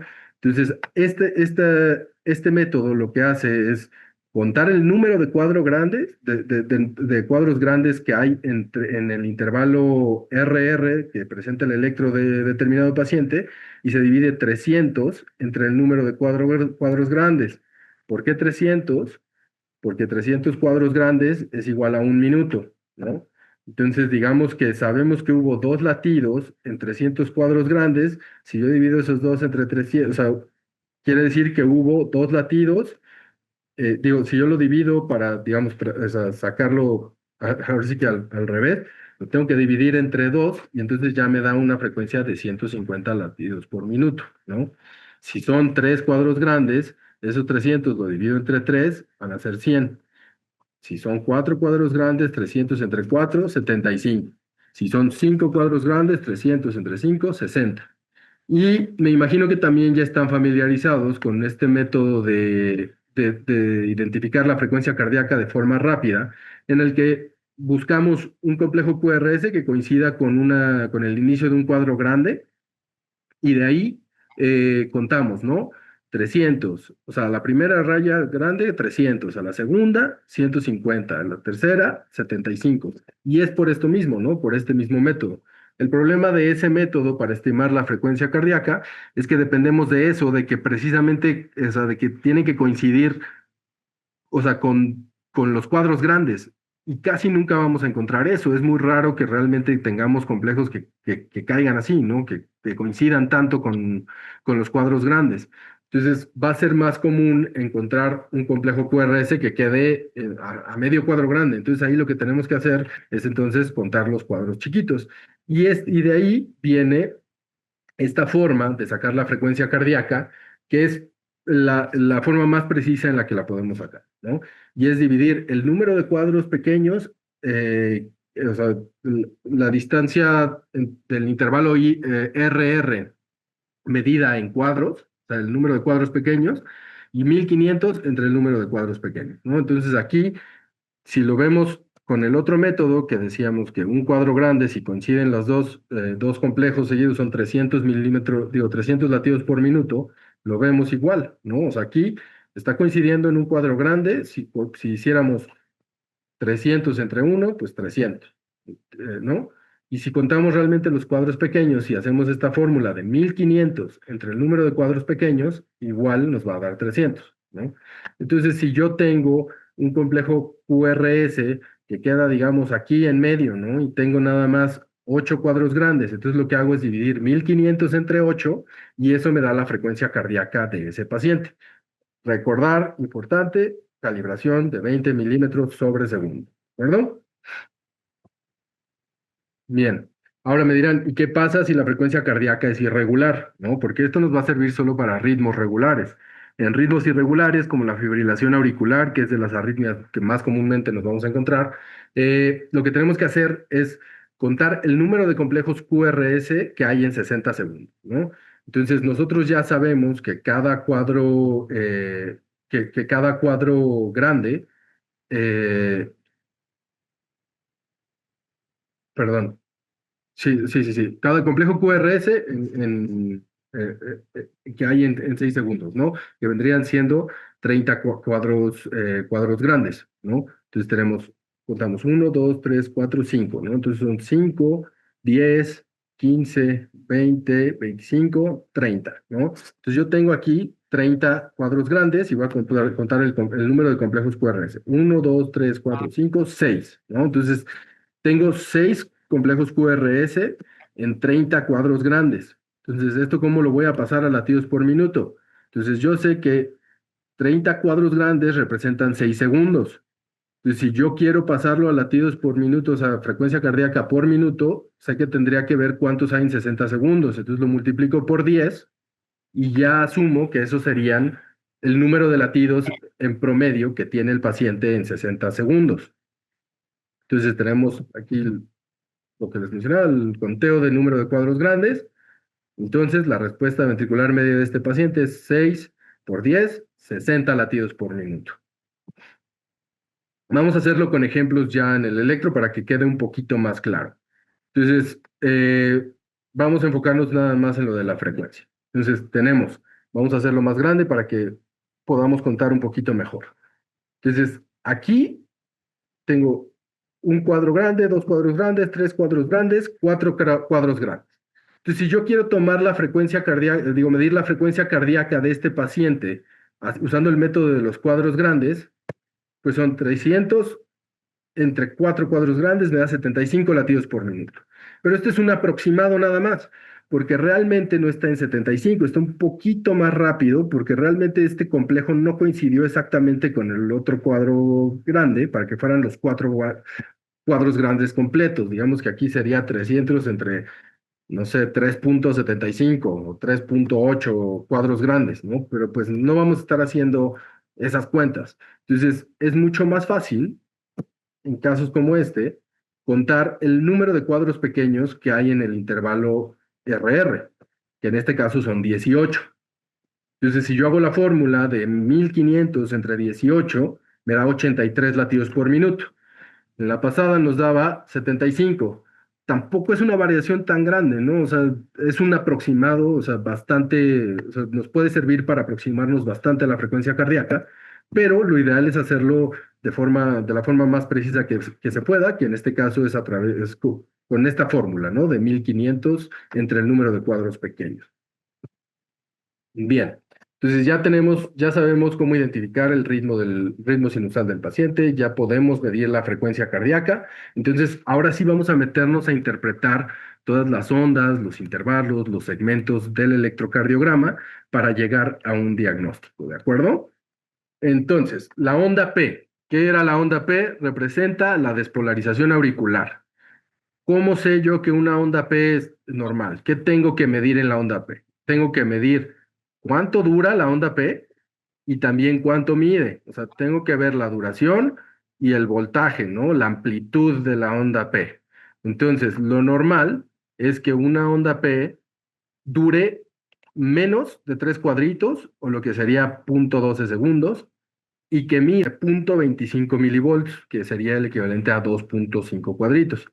Esto, esto de los cuadritos es hablando que estamos a calibraciones estándar, ¿vale? Aquí 10 milímetros por cada milivolt, aquí 25 milímetros sobre segundo. ¿Mm? Entonces, esto es lo normal. Y algo muy importante para saber también de dónde vienen las anormalidades en la conducción de las aurículas es, pues, cómo se forma esta onda P, ¿no? ¿Por qué? Porque tenemos dos aurículas, pero solo una onda P. Entonces, ¿qué es lo que está pasando? Lo primero en despolarizarse, ¿qué va a ser? La aurícula derecha. ¿Por qué? Porque el nodo sinusal está en la aurícula derecha. Entonces, lo primero que se va a despolarizar es la aurícula derecha y eventualmente la aurícula izquierda. Entonces, la primera parte, la primera mitad de la onda P me habla de la aurícula derecha y la segunda mitad de la aurícula izquierda. Ajá. Y esto nos va a ayudar a identificar cuando hay alteraciones. Principalmente las alteraciones que vamos a ver son los crecimientos auriculares, dilatación auricular, como lo quieran llamar. Entonces, si tenemos un crecimiento de la aurícula izquierda, ¿qué es lo que esperamos? Pues que la segunda porción o la porción final de la onda P esté más crecida, ¿no? Y en este caso, lo que va a pasar es que como la aurícula izquierda está más grande, tarda más tiempo en despolarizarse toda. Y entonces, ¿cómo se va a manifestar? Como una larga, o sea, se va a alargar el tiempo de la aurícula, digo, de la onda P, porque se tarda más en despolarizarse el lado izquierdo, o sea, la aurícula izquierda. Y entonces esto va a ensanchar la onda P. Perdón, discúlpenme, perdón, una disculpa aquí en la presentación. Esto es un error de la presentación, una disculpa. Esto es de la aurícula derecha. Entonces, si estamos hablando de la onda P, digo, del crecimiento de la aurícula izquierda, que sería esto, una onda P, lo que tenemos que ver es la duración, ¿no? Entonces, aquí tenemos una onda P que dura 120 segundos. O sea, ya está llegando al límite de lo anormal, son 3 cuadritos.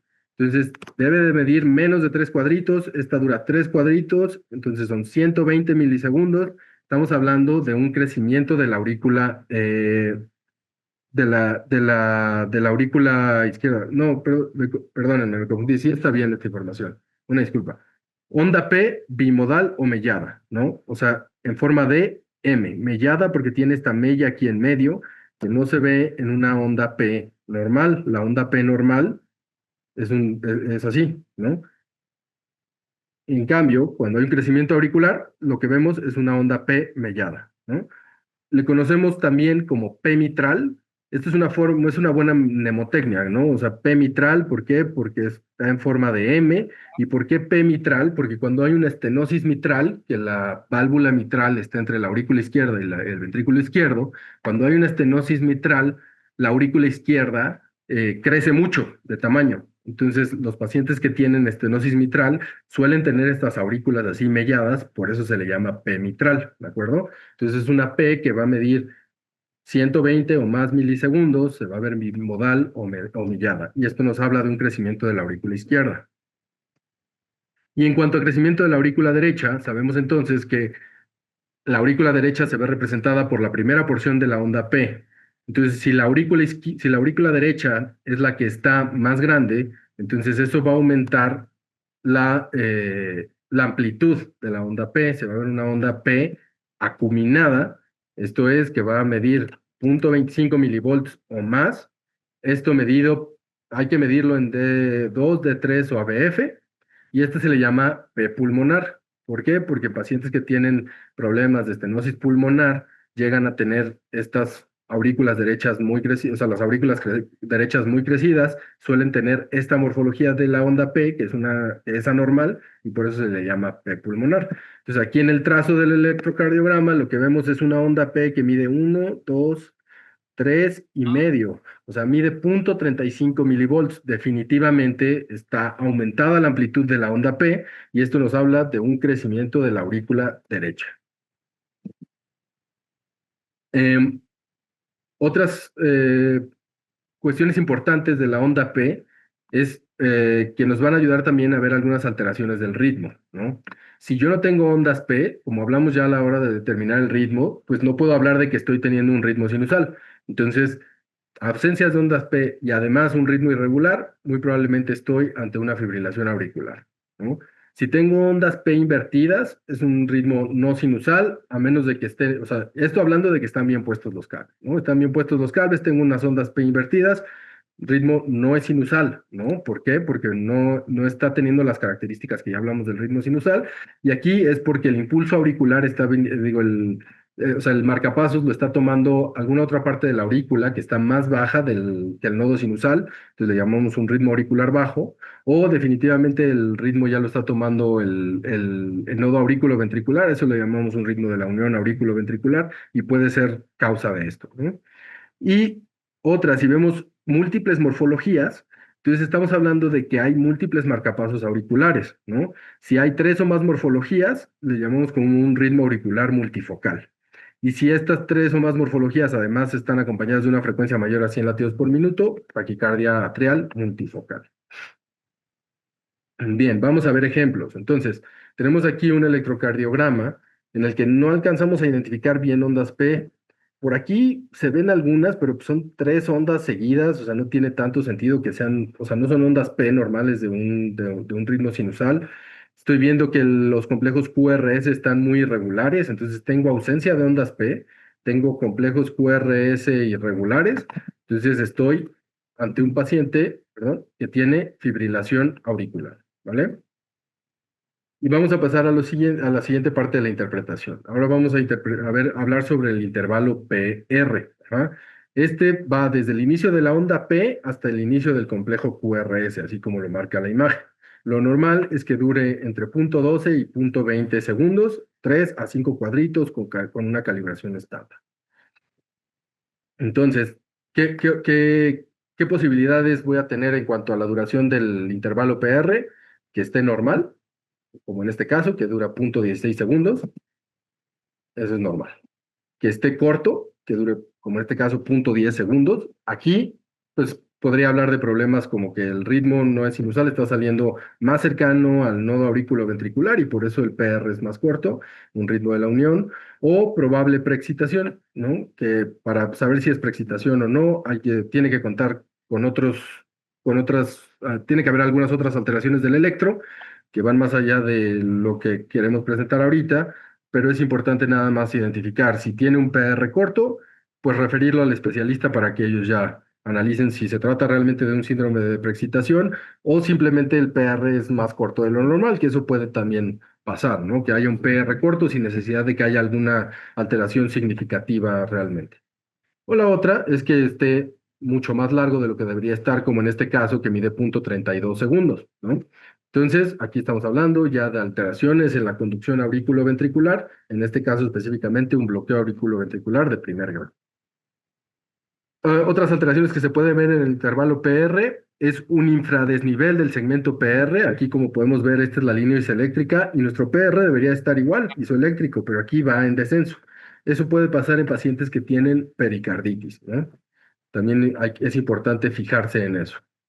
Ahora vamos a pasar a lo siguiente que viene en el electro, que es el complejo QRS. Esto nos va a hablar de la despolarización ventricular y hay que definir las ondas, ¿no? Porque sabemos que el complejo QRS va a estar formado por ondas Q, R y S. pero no necesariamente va a presentar todas siempre, ¿no? O sea, puede ser un complejo QRS que solo tenga onda R, o que solo tenga RS, o que solo tenga una onda Q. Entonces, ¿cómo definimos a las ondas? La onda R es la primera deflexión positiva. O sea, perdón, la onda R es una deflexión positiva. La primera deflexión positiva se le llama R, si hay una segunda deflexión positiva sería R', si hay una tercera es raro, pero llega a pasar, entonces prima, ¿no? Entonces, ya sabiendo que la R es una deflexión positiva, la onda Q la podemos definir como la primera deflexión negativa, ¿no? Entonces, siempre que haya una deflexión negativa previo a una deflexión positiva, va a ser una onda Q. Y la onda S es una deflexión negativa después de una deflexión positiva, ¿no? Entonces, para que haya onda S, forzosamente tiene que haber onda R. Pero para que haya onda Q, no, porque puede haber solo una onda negativa y pues, es una onda Q, ¿de acuerdo? Algo importante también a mencionar es, bueno, la duración tiene que ser menor a 0.12 segundos y ver cómo hay una transición del complejo QRS, cómo se va haciendo más grande conforme avanzan, sobre todo en las derivaciones precordiales, ¿no? B1, la R es más pequeña, B2 va siendo más grande, más grande, más grande, hasta que llegamos a B5, B6, donde predomina la R y las S son más pequeñas. Lo normal, este punto en el que cambia de ser más predominante menos predominante la R a más predominante la R, le llamamos transición, ¿no? Y una transición normal tiene que verse así. Si nosotros vemos que B1, o sea, digamos, B1, o sea, B2, B3, B4, B5, tiene la misma morfología de B1, o sea, una R muy pequeña, eso le llamamos progresión lenta del primer vector y puede ser un dato anormal. ¿Sí? A veces puede ser normal, pero también hay que descartar enfermedades como cardiopatía isquémica. Entonces es importante, si vemos eso, referir al paciente al especialista, ¿vale? Entonces vemos cómo van progresando las Rs, cómo se van haciendo cada vez más grandes hasta que en B6 predomina sobre la S. ¿Y esto por qué pasa? Aquí hay distintos, hay múltiples vectores, ¿no? Pero ¿cuál va a predominar? El más grande. Este es el que principalmente va a representarse en el trazo del electro. Entonces, si yo estoy viendo con B1 este vector, pues realmente el principal vector va a ser negativo, ¿no? Porque se está alejando de B1. Y aquí yo tendría B2, tendría B3, B4, B5. Entonces, el vector se acerca mucho a B5, entonces en B5 yo ya esperaría que la R definitivamente sea más positiva, ¿no? B5, y aquí tengo, ¿no? Una pequeña deflexión negativa y después una positiva, y esto es lo que llamamos la transición del primer vector en las precordiales, ¿vale? La morfología del QRS puede ser muy variada. Como les decía, puede haber solo una R, puede haber una R y una S, RS, pero cambiando la amplitud de la R o de la S. Aquí la representación es en mayúsculas si es una deflexión grande y en minúsculas si es una deflexión pequeña. No hay como tal un estándar que dice si mide uno o dos o tres cuadritos, entonces no, eso no es importante, simplemente eh, saber que si me están diciendo Q mayúscula, R minúscula, quiere decir que la morfología es que el QRS empieza con una onda Q significativa y la R pequeña, ¿no? Entonces podemos encontrar cualquiera de estas morfologías del complejo QRS e incluso hasta algunos complejos QRS que se ven así como si hubiera algo de interferencia, como que no se ven lisos, ¿no? Como que no progresan tan normal, que esto pudiera hablar también de algunas anomalías, puede ser alguna conducción una alteración inespecífica de la conducción intraventricular, pero pudiera ser secundaria a una alteración cardíaca significativa, por lo cual esto hay que considerarlo anormal y pues, referirlo al especialista para ver si es necesario hacer un mayor abordaje. Entonces, de estas, les repito, no necesariamente unas son buenas, otras son malas, hay que analizarlo en un contexto completo, ¿no?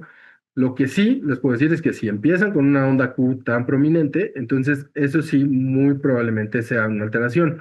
¿Por qué? Porque las ondas Q nos pueden hablar de necrosis, ¿no? Vamos a hablar un poquito más adelante de eso. ¿Qué va a pasar si nuestro complejo QRS dura más de 0.12 segundos? O sea, si aquí, o sea, para una definición de bloqueo de rama tiene que durar 0.12 o más, ¿no? Pero incluso si ya está midiendo punto 10, punto 12, podemos hablar de bloqueos incompletos de rama. Esos realmente luego no tienen, en la mayoría de los casos, no tienen mayor significancia clínica. No vamos a ahondar mucho en ellos, vamos a enfocarnos más bien en los bloqueos completos, que es cuando mide punto 12 o más, ¿no? Entonces puede haber bloqueos de rama derecha o de rama izquierda. Entonces, si recuerdan la imagen de la anatomía del sistema de conducción, la conducción en los ventrículos se divide precisamente en una rama derecha que lleva la actividad eléctrica hacia el ventrículo derecho y en una rama izquierda. Entonces, si la conducción de la rama derecha está más lenta, lo que va a hacer es que el ventrículo derecho se despolarice mucho más lento y esto va a ensanchar el complejo QRS. Y lo mismo con la rama izquierda. Pero se va a ver, lo que lo va a hacer distinto es la morfología que veamos en las precordiales. Entonces, ya vimos que el QRS mide más de 0.12 segundos, sabemos que es un bloqueo de rama, hay que establecer si es de rama derecha o de rama izquierda, dependiendo de cómo se vea la morfología en las precordiales. Principalmente nos vamos a fijar en B1, B2, B5 y B6.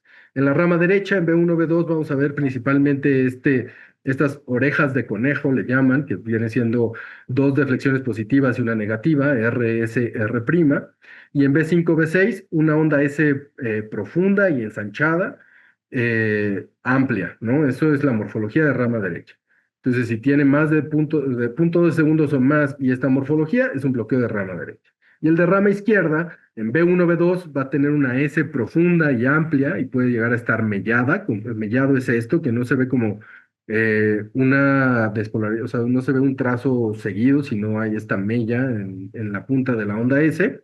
Y en el B5, B6 vamos a ver una R mellada, ¿no? Y amplias.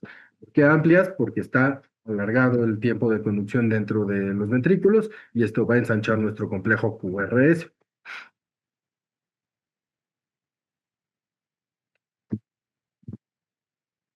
Bien.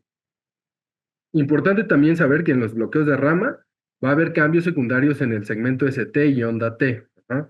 Vamos a ver un poco más adelante sobre esto, pero es importante que lo tomen en cuenta para no pensar que simplemente porque el paciente tiene un bloqueo de rama derecha y está teniendo una T invertida, quiere decir que está teniendo ahí alteraciones de la onda T, ¿no? Esas alteraciones son secundarias igual al bloqueo de rama. ¿Ah? Puede llegar a haber inversión de las ondas T y puede incluso haber infradesnivel o supradesnivel del segmento ST. Importante saber eso porque esto puede llegar a confundirnos. Es muy importante siempre analizar el electrocardiograma en el contexto clínico del paciente que nos está llegando, ¿no? Bien, vamos a ver un ejemplo ya directo aquí en un electro. Entonces, pues así, a simple vista, lo primero que me llama la atención es que en B1 yo veo esta morfología de orejas de conejo, ¿no? Pero podría ser que sea un bloqueo incompleto. Entonces, vamos a acercar un poco, vamos a ver cuánto mide, hacemos la medición del complejo QRS y efectivamente mide 3 cuadritos, 0.12 segundos. Entonces, estamos ante un bloqueo completo de rama derecha por la morfología que vemos en el complejo, en la derivación B1 de RSR'. Y si nos vamos a B6, en este caso no se ve tan marcada o sea, la onda S no es tan profunda ni está mellada, pero simplemente con esta morfología y con que la onda, con que el complejo QRS mida más mida 0.12 segundos o más, ya estamos ante un bloqueo completo, ¿no? Y de aquí la importancia de lo que les decía, de que puede llegar a elevarse el segmento ST o cambiar la polaridad de las ondas T, porque aquí podríamos estar pensando que este paciente está teniendo un infarto, ¿no? Tenemos una elevación del segmento ST, tenemos acá el punto J muy elevado, pero no es que este paciente esté teniendo un infarto, sino que tiene un bloqueo de rama. En este caso, bloqueo de rama izquierda. Medimos el QRS, mide 0.18 segundos, está ensanchado, ¿no? Nos vamos a la morfología y podemos ver R's melladas, heces amplias y relativamente profundas en B6, lo cual nos dice que este paciente tiene un bloqueo de rama izquierda. Entonces, si este paciente nos llega con este electro sin dolor ni nada a consulta y está tranquilo, si no sabemos eso, podemos pensar que el paciente en ese momento se está infartando, cuando realmente no, simplemente tiene un bloqueo de rama izquierda.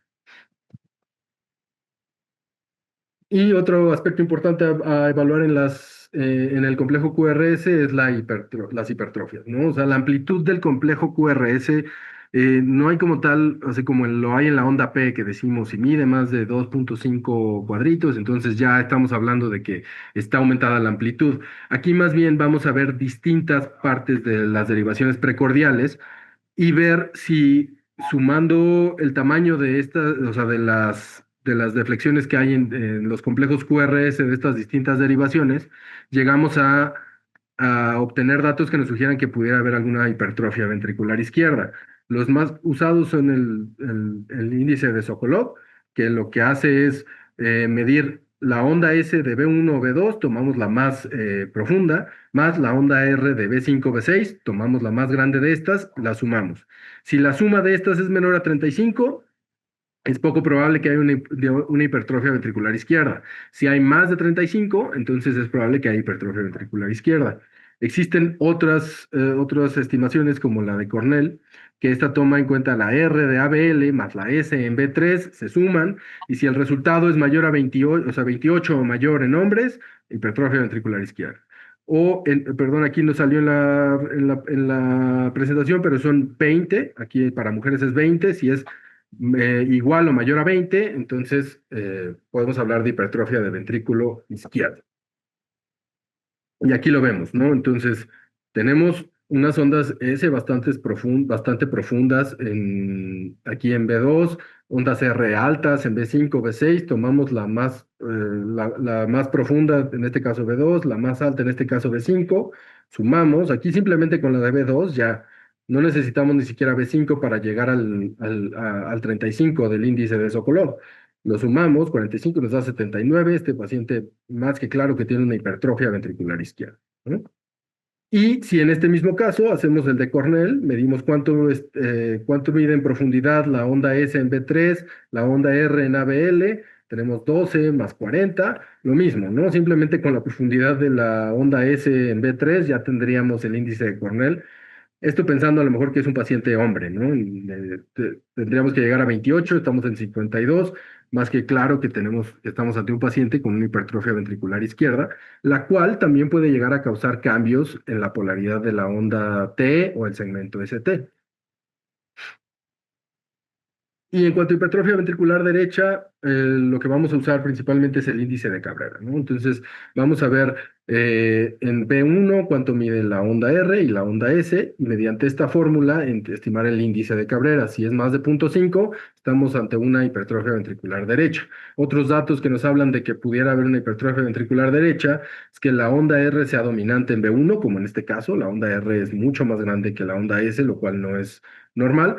Y o que veamos una transición temprana del primer vector, como en este caso ya hay una transición, o sea, en B1, o sea, ni siquiera hay una transición, B1 ya predomina el primer vector. Pero si la transición la tenemos temprana y a lo mejor está en B2 en lugar de B3 o B4, como sería lo normal, nos pudiera hablar de una hipertrofia ventricular derecha.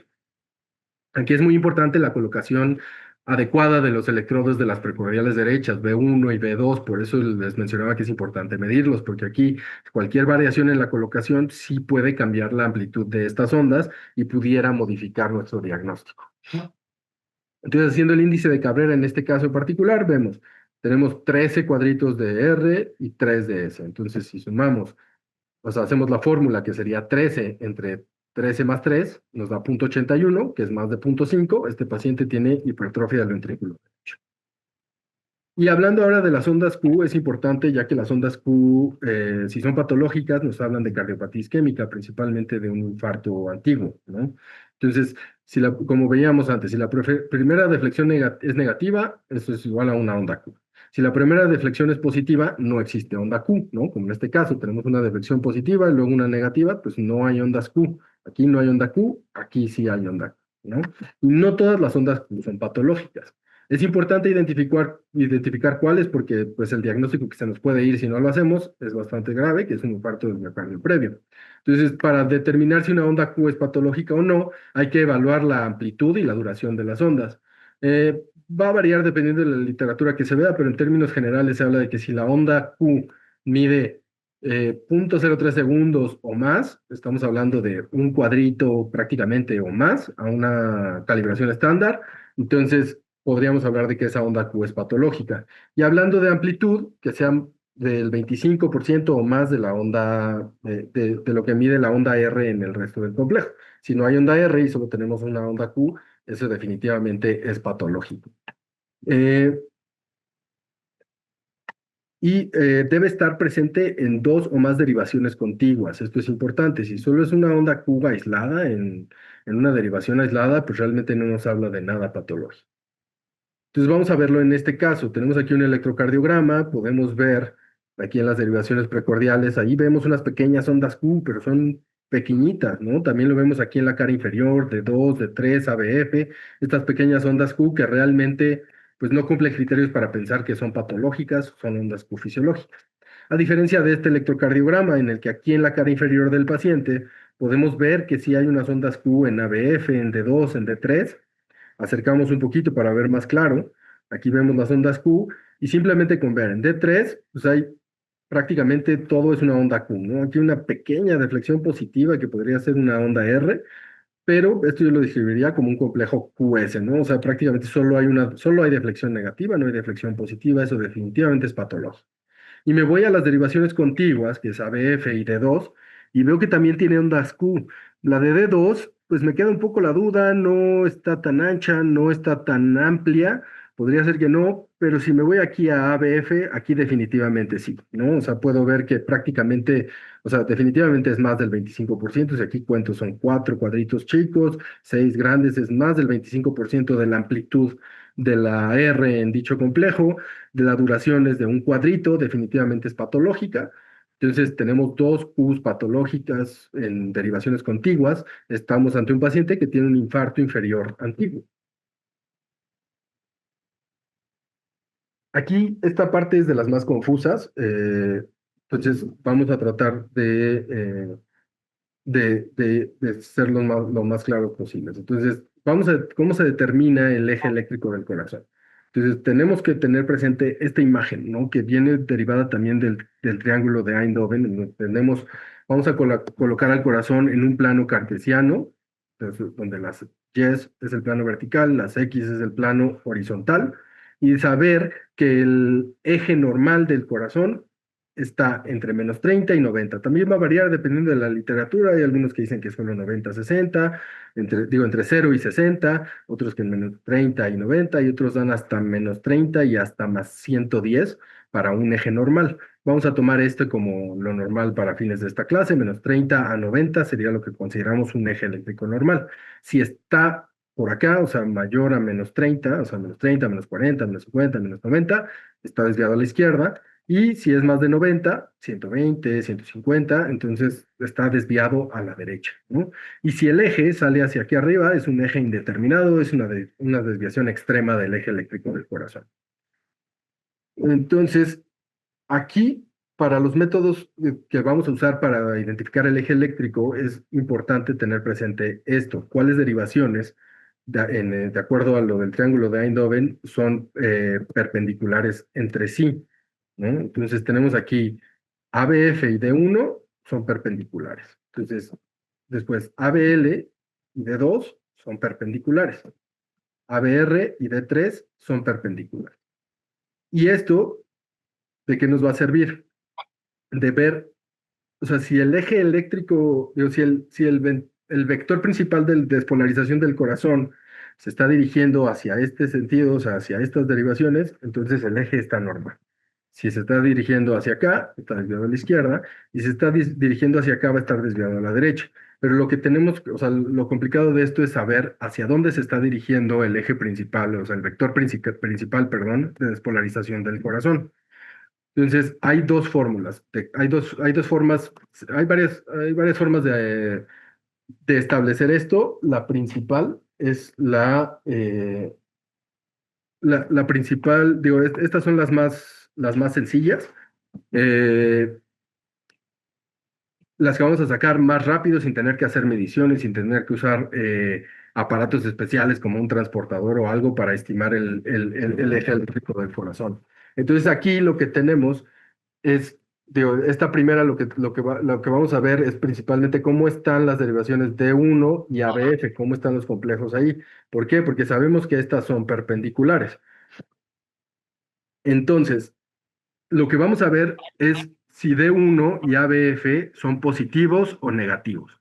Entonces, como yo sé que estas son perpendiculares y sé hacia dónde se dirigen, yo sé que si D1 es positivo, quiere decir que el vector principal de despolarización del corazón se está acercando a D1. Y si ABF también es positivo, sé que se está acercando a ABF. Entonces, solo me queda como opción que el eje eléctrico se encuentre entre 0 y 90. Entonces, de esta forma, yo no puedo decir exactamente cuál es el eje eléctrico del corazón, pero puedo decir que es normal, ¿no? Que se encuentra entre 0 y 90. Si tengo D1 positivo, perdón, esto es lo mismo aquí. Si tengo D1 positivo o tengo ABF y tengo ABF negativo, entonces sé que D1 se está acercando, el vector se está acercando a D1 porque D1 es positivo, pero se está alejando de ABF porque ABF es negativo. Entonces ya no puede quedar en este cuadrante, va a quedar en el cuadrante superior izquierdo. De nuevo, no sé exactamente en cuánto está el eje, pero sí sé que está desviado a la izquierda. Y aquí en este caso en particular, esto me sirve para dar pie a a la siguiente forma de cómo establecer el eje eléctrico de forma más precisa y sencilla.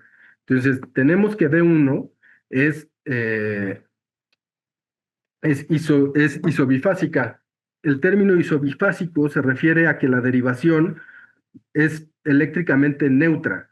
O sea, tiene tanto, o sea, la misma cantidad de flexiones positivas como negativas. Si yo sumo los cuadros pequeños aquí de lo positivo y le resto los cuadros de lo negativo, me va a dar 0.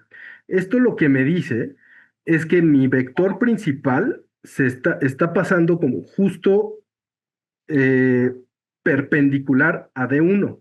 Entonces, yo sé que mi vector principal está o sea, va sobre ABF. Entonces, aquí sí puedo decir que mi paciente tiene un eje eléctrico de 90.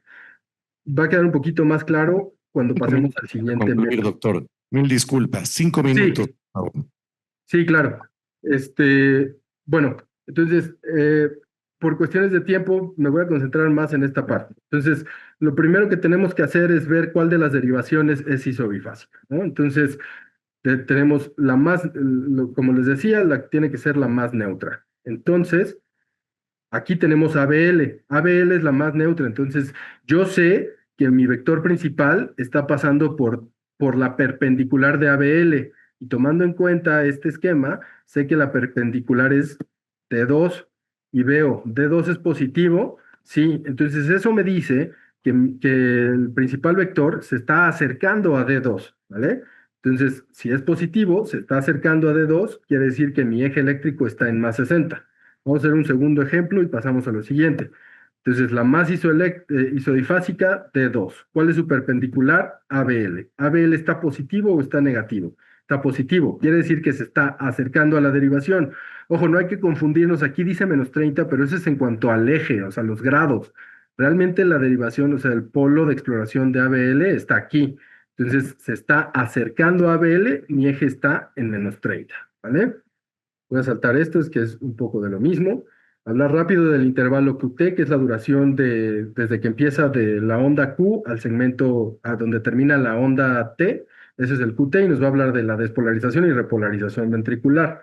Y esto va a ser dependiente de la frecuencia cardíaca. A mayor frecuencia cardíaca, el QT va a ser más corto, a menor frecuencia, más largo. Y siempre hay que ajustarlo a la frecuencia cardíaca, lo que se conoce como el QT corregido. Esto hay que hacerlo de forma manual. El aparato siempre nos va a dar una medición, pero hay que hacerla manual porque esa medición casi siempre está mal. Entonces vamos a medir desde el inicio del QRS hasta el final de la onda T, medir 3 a 5 latidos consecutivos. Vamos a usar estas derivaciones para analizar el QT. Entonces vamos a usar el QT medido más largo que nos haya salido de estas mediciones y lo vamos a ajustar a frecuencia cardíaca mediante fórmulas que tenemos disponibles eh, en internet sin mayor problema, ¿no? Lo único que nos van a pedir es que pongamos cuánto mide nuestro QT y a qué frecuencia cardíaca está el paciente y esto solito nos lo corrige. ¿Y cómo vamos a medir hasta dónde llega el QT? En donde intersecta la pendiente de la T con la línea isoeléctrica, ahí vamos a medir el QT y los valores tienen que ser menos de 440 en hombres y menos 460 en mujeres.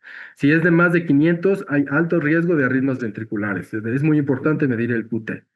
El segmento ST va a empezar en el punto J, que es donde termina el complejo QRS y empieza el segmento ST, y va a terminar donde inicia la onda T. Este es muy importante medir, sobre todo para cuestiones de cardiopatía isquémica. Normalmente tiene que ser isoeléctrico, ¿vale? Y lo que vamos a comparar, ¿cómo vamos a ver si es isoeléctrico? Lo vamos a comparar con el segmento PR. Ajá. Entonces, para yo saber si hay infradesnivel o supradesnivel, lo comparo con el isoeléctrico de PR. Puede haber supradesnivel e infradesnivel. Para que sea significativo, tiene que ser mayor a 1 milímetro. Puede ser esto más bien esto nos puede hablar de enfermedades desde cardiopatía isquémica, pericarditis, alteraciones electrolíticas, hipertrofia ventricular, bloqueos de rama. Y hablando específicamente del infradesnivel del ST, lo más relevante es saber que puede haber distintas presentaciones, ¿no? Puede ser un infradesnivel ascendente, lo cual se considera normal o fisiológico, o descendente u horizontal, que esto sí ya es anormal, y eso puede ser un dato de una lesión subepicárdica, que es una variante de lo que es la cardiopatía isquémica, ¿no? Voy a saltar esto por ahora, por cuestiones de tiempo, para pasar al análisis de la onda T. Entonces, la onda T va a representar la repolarización ventricular, va a ser positiva en casi todas las derivaciones, tiene que ser concordante con el QRS, esto es, si el QRS es principalmente positivo, la onda T tiene que ser positiva, si el QRS principalmente es negativo, debería ser negativa, como aquí en la imagen, tenemos un QRS principalmente negativo y la onda T es positiva, eso nos habla de una probable alteración. Y suele ser asimétrica. ¿A qué me refiero con asimétrica? Que si partimos la onda T a la mitad, la porción inicial suele ser más grande, digo, más ancha que la porción final, ¿no? Y también la línea roja lo que me dice es que la amplitud no es tanta, ¿no? No tiene que ser, cuando la amplitud es casi igual a la del complejo QRS, eso puede hablarnos de alguna anormalidad. ¿Qué, qué alteraciones podemos ver en el ST? Principalmente ondas T acuminadas, que como vemos aquí están del mismo tamaño que del complejo QRS, son simétricas, como lo podemos ver aquí, y a esto le llamamos acuminadas o hiperagudas, y principalmente nos pueden hablar de alteraciones electrolíticas o isquemia, ¿vale? Puede haber ondas bifásicas, en las que tiene tanto polaridad positiva como negativa. Aquí para establecer realmente cuál es la polaridad, tomamos el final. Si la polaridad final es negativa, es una onda T negativa, si es positiva, es una onda T positiva. Vamos concluyendo, doctor, si es tan amable. Claro que sí. Gracias. Bien, con lo que me gustaría concluir es con un caso clínico con el cual vamos a ver, o sea, realmente cómo es paso a paso la interpretación del electrocardiograma. No nos toma más que 5 minutos, vamos rápido. Entonces, estamos ante un hombre de 43 años, tiene antecedentes de tabaquismo desde hace varios años, sin antecedentes crónico-degenerativos y acude por dolor atípico, ¿no? Dolor torácico punzante, desencadenado en reposo, su exploración física y sus signos vitales realmente sin mayores relevantes. Entonces, aquí tenemos este trazo de electrocardiograma y vamos a ir siguiendo la secuencia de interpretación. Entonces, tenemos primero la calibración, vemos que tenemos una calibración estándar, ¿no? Después tenemos que ver el ritmo. Entonces, vamos a ver si es ritmo sinusal. Tenemos ondas P seguidas de un complejo QRS, son regulares. Vemos unas ondas P positiva en D1, en D2, negativa en ABF. Entonces, estamos ante ritmo sinusal, ¿vale? Frecuencia cardíaca, lo que sigue. Entonces, es una frecuencia cardíaca de 75 latidos por minuto. ¿Por qué? Porque tenemos entre R y R 4 cuadros grandes. 30 entre 4 es igual a 75. Y si lo queremos hacer por cuadros pequeños, que serían 20, 1500 entre 20 serían 75, ¿vale? Onda P. Vamos a medirla. Entonces, tenemos una onda P de 2 cuadritos, que serían 0.08 segundos, una amplitud de 2 cuadritos, que sería 0.25 milivolts, y un PR de 4 cuadritos, que sería 0.16 segundos, ¿no? Entonces, tenemos onda P y PR normales. Los complejos QRS son estrechos, miden solo 2 cuadritos. La progresión está en B3. Aquí vemos cómo cambia la polaridad del primer vector. Estamos ante esto normal, una transición en B3. Y vamos a sacar el eje eléctrico. Tenemos cuál es la más isodifásica. Aquí no hay una isodifásica como tal, pero la que es más eléctricamente neutra es ABL. La perpendicular, usando este esquema, tenemos ABL. La perpendicular sería T2. Estamos aquí, vemos D2. D2 es positiva, quiere decir que se está acercando hacia el electrodo de exploración de D2, que está aquí. Entonces, tenemos un eje eléctrico de más 60. Y el resto de analizar sería el QT, lo medimos, tenemos una medición de QT de 0.36 segundos, corregido mediante fórmula de Bassett, 0.40 segundos. Vemos que los complejos QRS son normales, no hay ondas Q, no hay alteraciones en las ondas T, no hay alteraciones en el segmento ST. Entonces, ya pasamos a cómo podemos interpretar el electrocardiograma de forma normal. Entonces, sería un electrocardiograma en ritmo sinusal, con una frecuencia cardíaca de 75 latidos por minuto, ondas P de 0.08 segundos, amplitud, o sea, como ya lo mencionamos, todos los demás datos dentro de parámetros normales. Y ese es el esquema bajo el cual vamos a interpretar el electrocardiograma, ¿no?